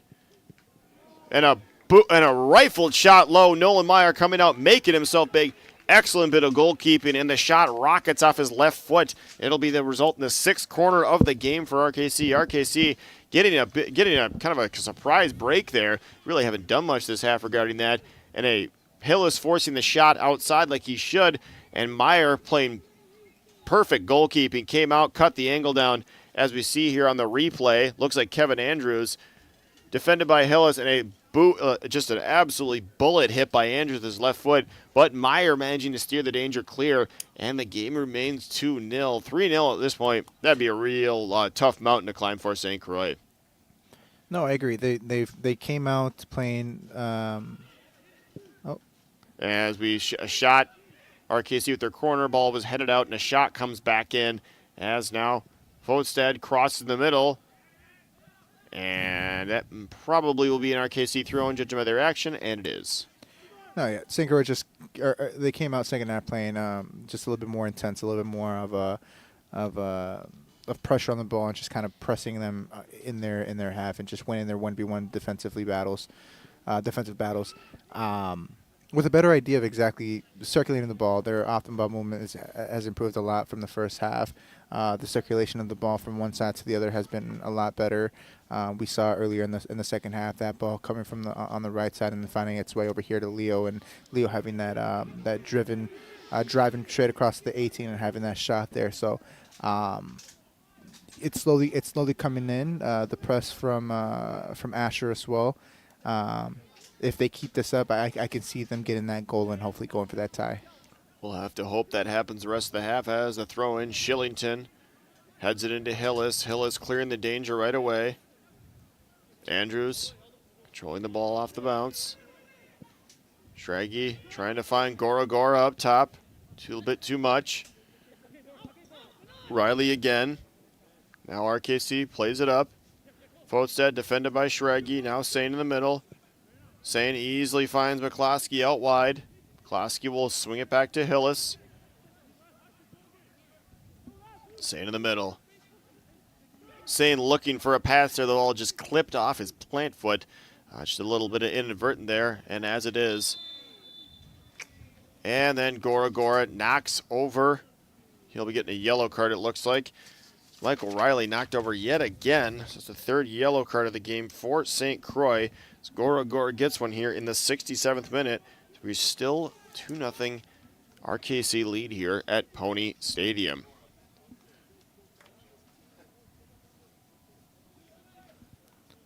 Looks like Strumeyer, is standing over it. Looks like both teams have substitutions up. A little over 20 minutes remaining.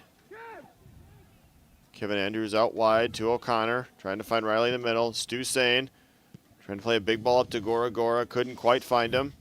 Leatherman heads, flicked on by Dinzio. Azuzu controlling, trying to find Dinzio, couldn't quite get it on him. As Shillington will charge to the midfield, he flies past Leatherman. Shillington rolls it out wide to Fodstad.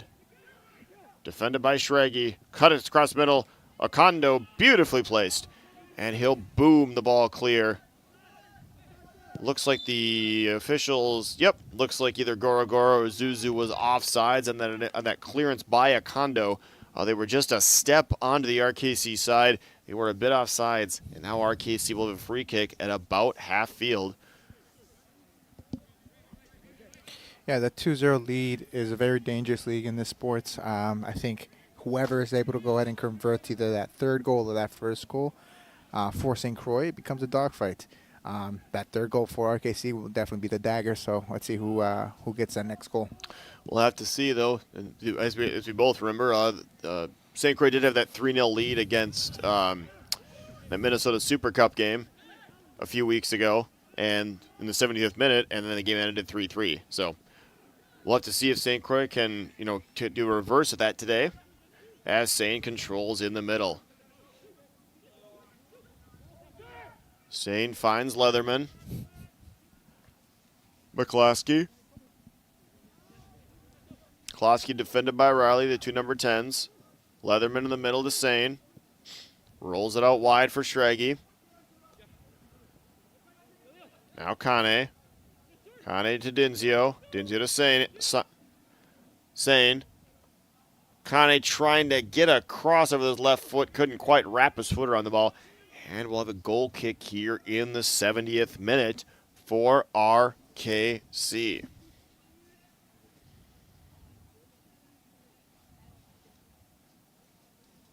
Reyna, so far, is a clean sheet. Be putting this ball back into play. Looks like another long goal kick. No subs in the second half quite yet. I don't think RKC's even made... Nope, RKC has not made one change yet. They've had the same team out for the first 70 minutes of this game.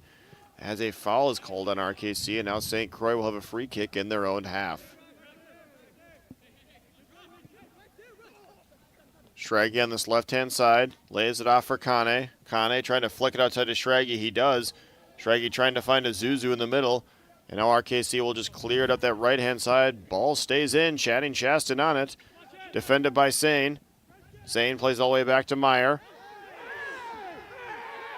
And if Sane played that, that would have to be a bit of a miscue there by Meyer. If Sane was the last one to touch it, then that would be a direct pass back to Meyer. Looks like that is the call. So if that's the case, Meyer picked up his box. One of the rare times it's a free kick in the box. It is not a penalty kick. Pass back. It's just going to be an indirect free kick. So it'll be about, looks like about 15 yards out. Riley stands over it. Meyer, just a bit of a miscue. I don't know if maybe he thought it hit off the Chaston, but Sane did play it back to, and the rest has a judge that the Sane did play it directly back to Meyer. Meyer just picked it up, which is not allowed. Just a little bit of a mental lapse there for Myers. Could have been. I mean, maybe the ref, it could have been, and the ref might have missed the call, but either way. Ref might have just missed the call there, or, Meyer just did no hesitation, picked it up. So, indirect free kick here for RKC. Someone will have to touch it before a shot can be attempted on net. 6-man wall for Meyer. Riley stands over it. And the wall does its job. Shillington blasts it right in. So the miscue by the St. Croix defense does not come back to haunt them as Azuzu controls. Ball rolls off his foot, out. And now RKC will have a throw-in. 72nd minute here at Pony Stadium. St. Croix trying to find a way back into this game. Few subs up for each team. Nothing doing yet. I'd assume probably about the 75th minute we're going to see him. Does seem like coaches tend to make subs around rounded, times in the game, like 70th, 75th. Generally speaking, it's never like the 72nd. It's always the 70th. I've just noticed that, so it doesn't matter what level it is. As RKC tries to control, Aiden Hill has blasted the ball up, trying to find a teammate. He can't quite. Leatherman defending Riley. Ball swung across, just past the outstretched legs of Gora. Anderson rolls it back to Pinto. Does seem like St. Croix, the first 20 minutes or so of the second half, they came out, guns ablaze, and they were, on it. They were passing quick, and then these last couple of minutes just kind of seems like it's, they, kind of tapered off a bit. No, and even early in their season, we saw that they would take pretty quick leads, 1-0, 2-0, 3-0, 4-0 quickly in the first half, and then they would be able to kind of sit back a little bit and still create from a defensive standpoint in the second half. But lately, maybe this game, the last game against Rochester, and maybe a little bit before that, the first 40 to 45 minutes, it looks like they're still kind of waking up a little bit, just playing a little bit slow. And then in the second half, it seems like they just come out to be a better, intense team, and it's like, why haven't they been playing that since the first half? Exactly. As Riley knocks over Leatherman.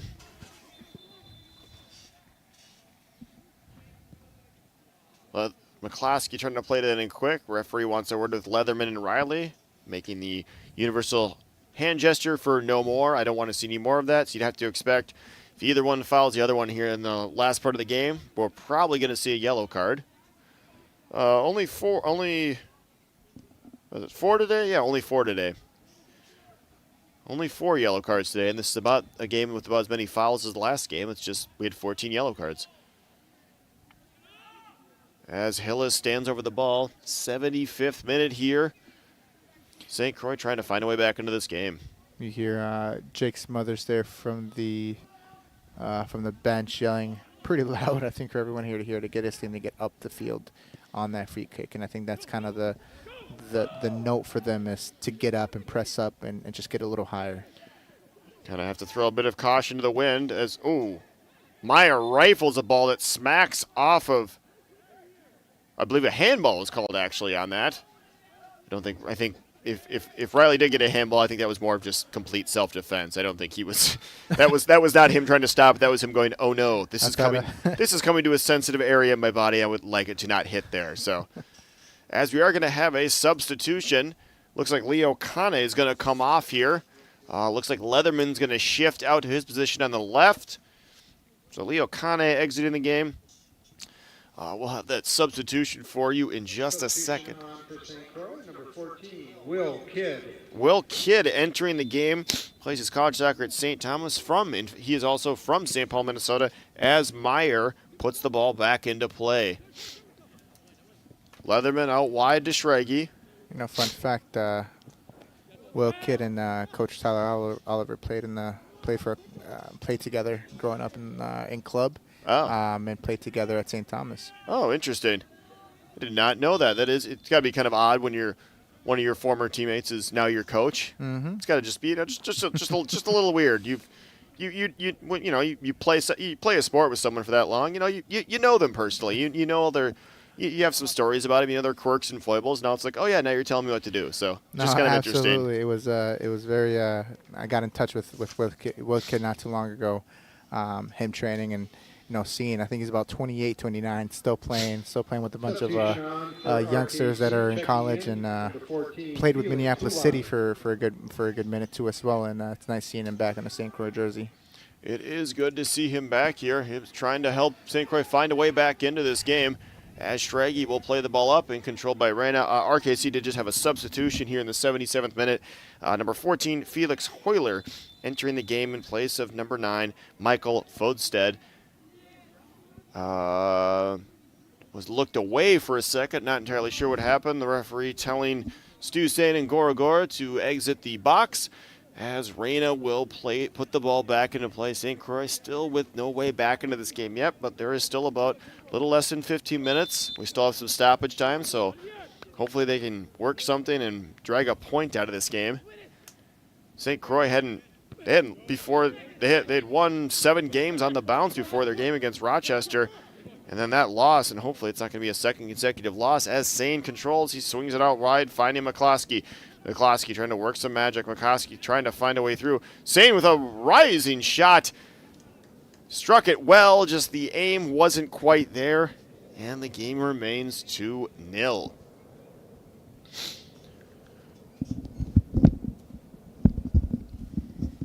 Reina to put the ball back into play for RKC.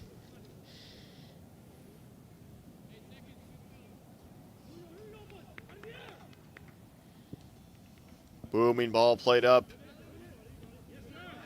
Sane rising to charge it. Acondo blasts the ball back, and now Reina will control. Gorogor giving a bit of pressure, not letting him control it at his feet and eat even more clock. RKC, you'd have to imagine the last few minutes they're probably going to be, just doing the general time wasting stuff as teams are wont to do when they have a 2-0 lead late in the game. Will Kidd. Sane sliding. Ball still controlled by RKC. Ball swung out wide for Tank Anderson.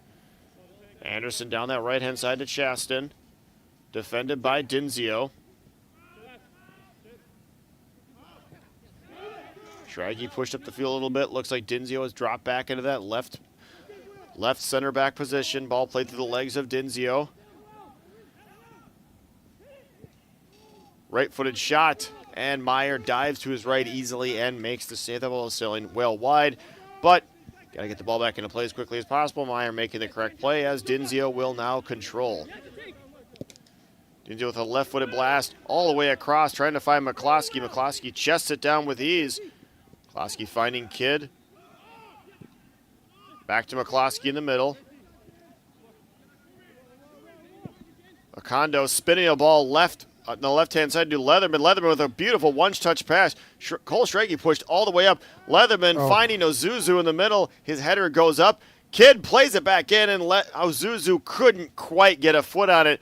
Been a nice bit of some absolutely beautiful cross balls play there. We saw one played all the way across, and then another one played all the way across the field. It was a beautiful bit of play there by St. Croix, as Reyna will boom the ball in.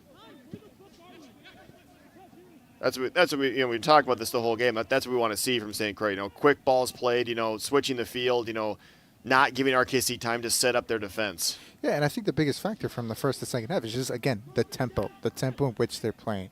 They're getting the opportunities now because, again, maybe the mental lapse of RKC is not there as it was in the first half. But I think a lot is contributed to the fact that they're playing with the ball a lot more faster. Oh, and a cross in, and RKC flashes a deflected shot just wide.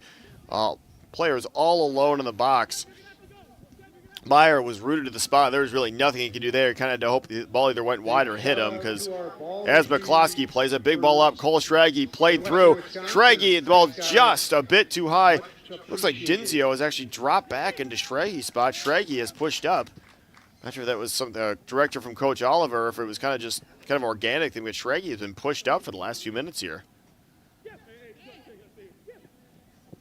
RKC controlling, defended by Dinzio, the substitute Hoyler.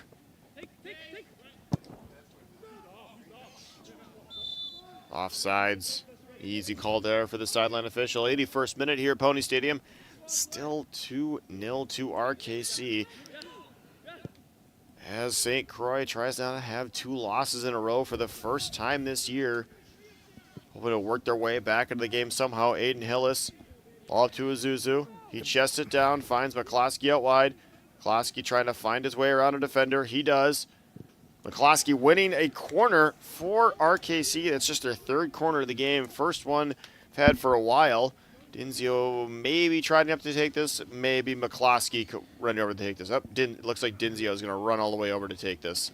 But I think that that should also speak to the competitiveness and the level of play that the Deep North here in this conference has, right? 2-3 games lost, losing 2-3 games puts you and gets you lowered in the table. I think right now they're in 3rd, about to go into 4th if this stands like this. 2-3 games that they lose puts you in the very bad position of a playoff berth here for them. So the competitive of this league and the conference that they're playing in, I mean, 1-2 games that they lose shouldn't be bad, but when all the teams are very competitive, 1 or 2 games that you lose can hurt you. That it can. As you said, yeah, they've been competitive. I mean, Rochester, despite the fact they're bottom of the table, it's like you still lost 2 games to them, and like they're not, they can still win a game. As Ozuzu controls Goragora's corner over there a bit too far, and St. Croix couldn't quite work anything out of there, as they'll have a throw in. Like, yeah, as you're just saying, it's like the competitiveness. It's like, I mean, last time we saw these 2 teams play, like St. Croix just rolled over them, no problem, and this time it's completely different. RKC has looked a lot more comfortable in the ball. They've just had the better run of play the majority of the time. Even though St. Croix the first 20 minutes of the second half, as Stu's saying, will take a corner kick, 4th one of the game. He crossed it to the back post. It's a bit too far. Looks like that may have been a Kondo who won it, and a cross into the box. Dangerous ball. A foul called on Gora. Looks like he may have shoved someone in the back there to get a position on the ball. Excellent play there by a Kondo, popping up on the right-hand side. Off that corner and beating the man and somehow getting a dangerous driven cross into the middle. St. Croix just couldn't quite find a way to get on the end of it. And we're seeing, again, like you've been talking about this entire second half, like we're seeing just more of, they're playing quicker. They're playing, they're putting more pressure on RKC. They're not letting them be comfortable, not letting them get their defense set up like they want to. So, and they've gotten scoring chances. Absolutely. And this is something that they should be used to from the start of a game. Don't wait until the second game to kind of turn it up.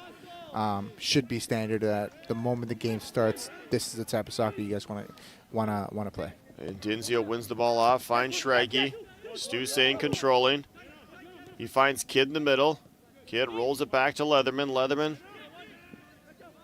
holds off one defender, eventually finds Hillis there on the right-hand side. 85th minute here. Kidd to McCloskey. McCloskey to Leatherman, back to Kidd. Excellent bit of play there. Kidd driving on this right-hand side. He's trying to find a way past the defender. Ball, his touch takes him a bit too far. And now RKC will control. Kevin Andrews spinning past Aiden Hillis. He finds Alonzo.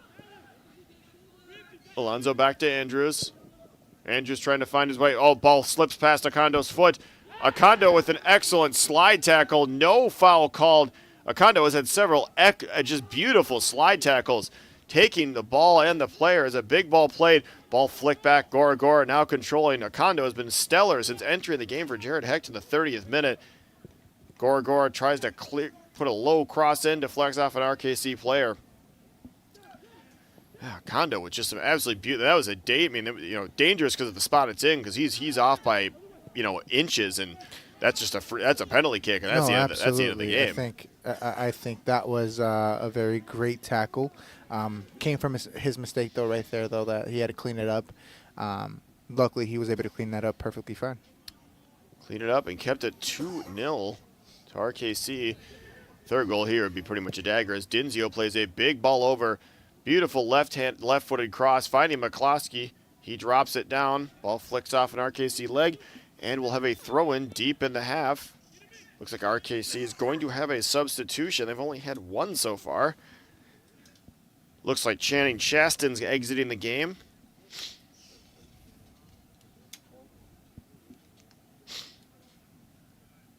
And it looks like number 13, Bryce Strumeyer, is going to be entering the game here in the 87th minute, presumably of relation to Jaden Strumeyer. Big throw-in by St. Croix. Azuzu drops it back. Sane trying to find a ball in the middle of the box. Ball flicks off Leatherman. Now Dinzio will control. Dinzio finding McCloskey. RKC player down in the box. Referee not calling for anything. In a corner won by McCloskey. It'll be the 5th corner of the game for St. Croix. RKC player down. Does not look like a head injury, so the ref was under did not have to stop the game. The player is down. Stu Sane will be taking the corner kick for St. Croix here late into the second half as they try to find a way back into this game. Looks like the player that was down was number 4, Jaden Strumeyer. He back up and looks ready to go. Stu Sane with a big ball to the back post. Gora rising to head it. He couldn't quite direct it on net. That was a beautiful chance. Gora out-leaping everybody, getting his head under the ball, but just couldn't quite direct it into the net. You have to think if they can get that one, they may be able to squeeze another goal in these last few minutes and get a tie, but that's a heartbreaking miss there. Would have made it an interesting last 2 minutes here for regular time. It would have, yeah. And as you've been saying the whole game, they find, the ball gets played to McCloskey and, wins a corner kick and, nearly gets a goal there. Stu Sane with a big ball to the back post. Gora just couldn't quite direct it on net. Kondo playing it out wide to Hillis. If you are hearing fireworks, you are not hearing things. Those are indeed fireworks. People firing off excess from the 4th of July, or just got a really good deal at a fireworks shop, whatever it was. So I'm sure, just a tip. Yeah, best time to buy fireworks right after the 4th of July. They're going to be severely discounted. As RKC wins a throw-in, 89th minute here at Pony Stadium. 2 first-half goals is the difference in this USL2 Deep North matchup. St. Croix trying to find a way back into this game, drag a point out of it as Hillis defends. Riley. Now Andrews.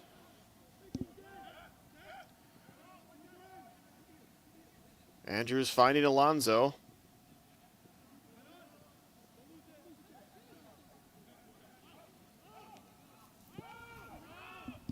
Ball played all the way back to Reyna.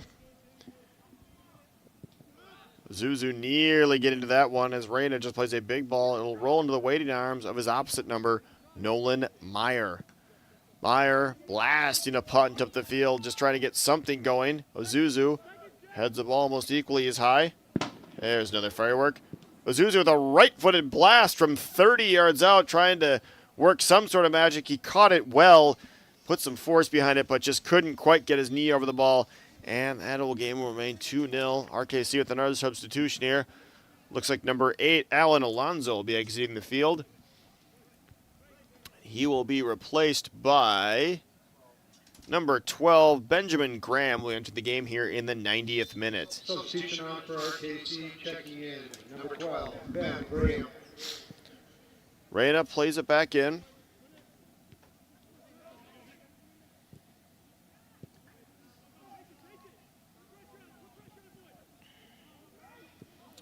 Acondo fouled. Trying an overhead clearance there. He gets a foul. Free kick. Ref, nobody ever asked for 10 yards. He's under no, nobody asked for 10 yards. He's allowed to stand there. Meyer going to be pushing his team up as we are now into injury time here in the second half. Don't know how much there's going to be. There's been no goals, no real big stoppages. I can't imagine there's going to be more than about 3 minutes. So St. Croix, they're going to find a way back in this game. Really needs to find a way back in quick. As Ozuzu charges back, controlling, he finds Acondo. Acondo trying to find Shraggy. Shraggy's header in the middle, finds Ozuzu. Ozuzu couldn't quite control, and Acondo will have to track all the way back and find Meyer. You know, I think maybe this kind of shows a little bit about how much this team really does need someone like a Nathan Donovan to be able to help them out with just them being able to play a little bit more direct and swinging those balls in from across and having somebody be as big and physical and as aggressive as Nathan Donovan to get behind it. Gora with a left-footed cross. No, exactly. Yeah, missing someone like Nathan Donovan, it would hurt any team. And, you know, like you said earlier, like, next man up and just couldn't quite find that killer blow as RKC really tries to put the game away here as Riley controls, defended by Hillis. Him and Andrews play a beautiful 1-2. An excellent slide tackle there by Hillis as Dinzio and Stu Same play 1-2. Leatherman rolls it up for Kidd. Kidd finding Sane. Sane going to roll it out wide to McCloskey. McCloskey trying to at least get St. Croix back on the board. McCloskey knocked over. It'll be a free kick 40 yards out. Looks like Stu Sane will be taking this. Everyone pushing up. Acondo, Shraggy. Looks like you can Leatherman a little bit. Dinzio the only player back. Ozuzu and Reyna charging for a ball, both with every right to be there. Reyna knocks over, gets the worst of that, but the ball is cleared. We have a handball on RKC. St. Croix will get a free kick about 25 yards out. They take it quick. Ball flicked out wide to McCloskey. His cross into the middle. Reyna only managing to get a header. Shraggy trying an overhead kick, trying to put something on net. There's not much time left. His spinning effort didn't quite find the net, and I think that may just about do it. You know, credit to St. Croix. They came out second half a lot better. The improvement was there. The end product was not. But they should be at full force for the next game against Minneapolis City, so we should look forward to that for next Sunday, I believe, right? Yep, looks like the 10th. That is the Sunday. Next game for St. Croix will be right here at Pony Stadium, 7 p.m. on Sunday the 10th. So if you are watching at home, listening, you want to watch another game, that'll be the next time, 7 o'clock on Sunday the 10th. And if you want to come out here, there's the tacos, there's Los Campos. Is that what they're called? Mm-hmm. Yep, Los Campos. Delicious food. I can attest. It at least smells delicious. Oh, no, it's against Thunder Bay Chill. Yep, Thunder Bay, and then the 14th. So 2 games left of the regular season for St. Croix. The game against Sunday against Thunder Bay, and then Minneapolis City in their final game here on Wednesday the 14th. Or I'm sorry.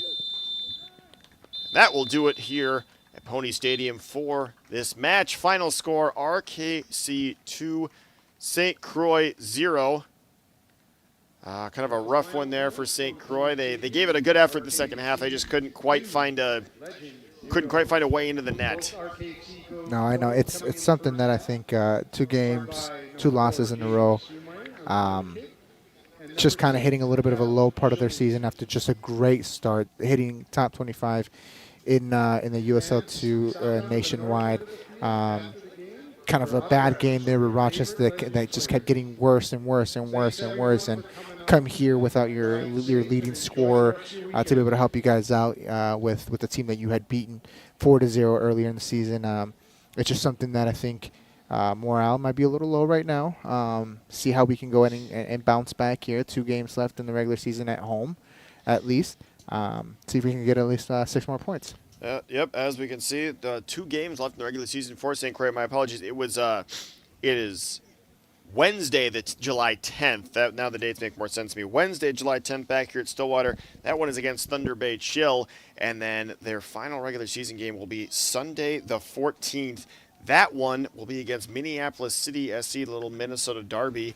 Those will be the final 2 regular season games. And then there is a Minnesota Super Cup game. St. Croix is in the final of that. I think that game's on July 27th. Anyway, still a bit more soccer to play. Hopefully St. Croix can find their way out of this losing streak, get a few more points, and then qualify for those playoffs. It seemed like they were a shoo-in a couple games ago, and just a rough couple of games. Last game, it's just everything went wrong, and then today just first half effort, wasn't 100% there, and second half effort was, but it just wasn't enough. And RKC RKC didn't have too many more chances. They had a few. They had the Meyer to make that one nice save, but they didn't have too many chances. They just buried what they had. Yeah, it's just a little bit of defensive mistake, soft penalty that just kind of gave and dug their own grave there for St. Croix. But St. Croix had a couple of chances. First half, they had that shot from Shea Bechtel. They had that individual brilliance from Casey and Leo being able to put that ball across the 6. And in the second half, again, Leo being able to get a little bit of brilliance there and having a shot. Couple of dangerous crosses in the second half. And even a couple of corners, set pieces that they were able to go ahead and get in there. But I just think they have to be better in the first half to be able to not chase the game in the second.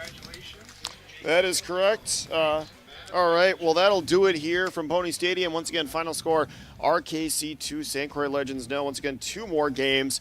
This has been Tom Fitzer with Adolfo Gonzalez with Valley Access.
Support from local community sponsorships make a lot of our programming possible, including our popular coverage of Stillwater Pony Sports.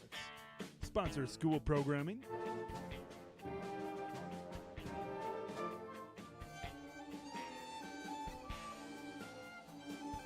as well as community events. Support local community organizations and their events by sponsoring our coverage or donating at our website, vactv.org. Preserve those local events that last a lifetime. Visit the VAC TV store on your computer or mobile device to purchase school programs and community events. DVD, Blu-ray, and digital downloads are available. Make it easy and search for your program that you wish to purchase. Buying is convenient with multiple options at your disposal while checking out. Visit vactv.org/store today. Community Ed serves a great purpose in our community and helps keep families connected. Community education has something for everyone. I really love watching the kids improve.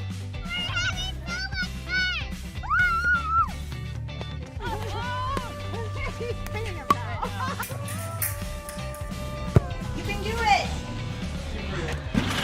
Nice job! Come and see us at Community Ed for a good time for kids and families.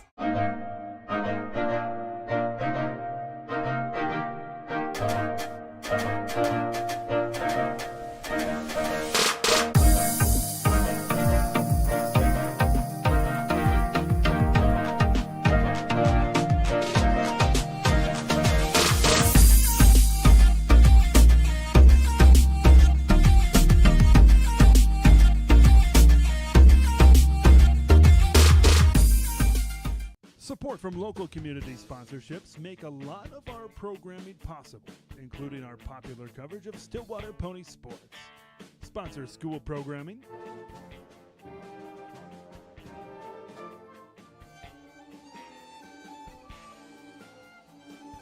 as well as community events. Support local community organizations and their events by sponsoring our coverage or donating at our website, vactv.org. Preserve those local events that last a lifetime. Visit the VAC TV store on your computer or mobile device to purchase school programs and community events. DVD, Blu-ray, and digital downloads are available. Make it easy and search for your program that you wish to purchase. Buying is convenient with multiple options at your disposal while checking out. Visit vactv.org/store today. Community Ed serves a great purpose in our community and helps keep families connected. Community education has something for everyone. I really love watching the kids improve.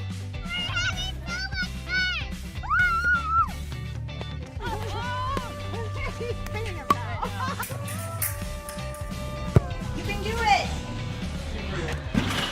Nice job! Come and see us at Community Ed for a good time for kids and families. Tom Fitz here with Valley Access with St. Croix Legends man of the match, Jacob Dinzio. And Jacob, obviously not the result you're looking for, 2-0 loss, but is there what positives can you take away from this game? I feel like we came out and we started off pretty strong. I don't think our first half was that bad.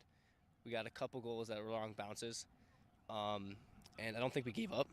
I think our heart was in it for most of the game, although we weren't very clinical in the box or, winning many 50-50s. I think we were emotionally and passionately in the game for a while. Maybe not the last 20, but I don't think we can take that away. Do I speak a little louder? That's again, I did notice that in the second half, the first 25 minutes or so, you guys were you could see there was a lot more enthusiasm, passion, a lot more pressure on RKC, and then obviously it just kind of dissipated. It happens. I know it's been a rough couple of losses. What do you guys got to do to get back in that winning form? I think it was the 4th of July, obviously, so we weren't training much. I think if we get back to the training grounds, we really get our feet under our grounds, and then we come out to the next game, and those first 25 minutes, like we did earlier in the season, actually finish our chances and continue with the energy throughout the rest of the game. We don't want the decline that we saw today, from the first 20 to maybe the last 20 or 30. Okay, very good. And I think you, before the interview started, you said so you just finished your senior year at Hill Murray. And then where are you heading next for school? I am headed to Amherst College, which is in Boston. Okay, very cool. And I think you said Amherst just actually lost the national championship game last year too, St. Olaf, which a few of your St. Croix teammates played on. So that'll be. Was there any contention when you made that decision? Well, it was funny because I came back into the locker room. St. Olaf had just beat Amherst, and then I told all the St. Olaf guys on their team that I was going to Amherst College, and they gave me some dirty looks because, they are too friendly. But I can imagine if you played someone in the national championship game, there would be some intense feelings that would happen. So, but no, hopefully, best of luck to you there. Best of luck to you the rest of the season. Hopefully you guys can get back on the winning track soon, and thanks for doing this. Yep, thank you so much. Have a great. All right, this has been Tom Fitzer with Valley Access. Cool.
Hey, who are we? 1, 2, 3.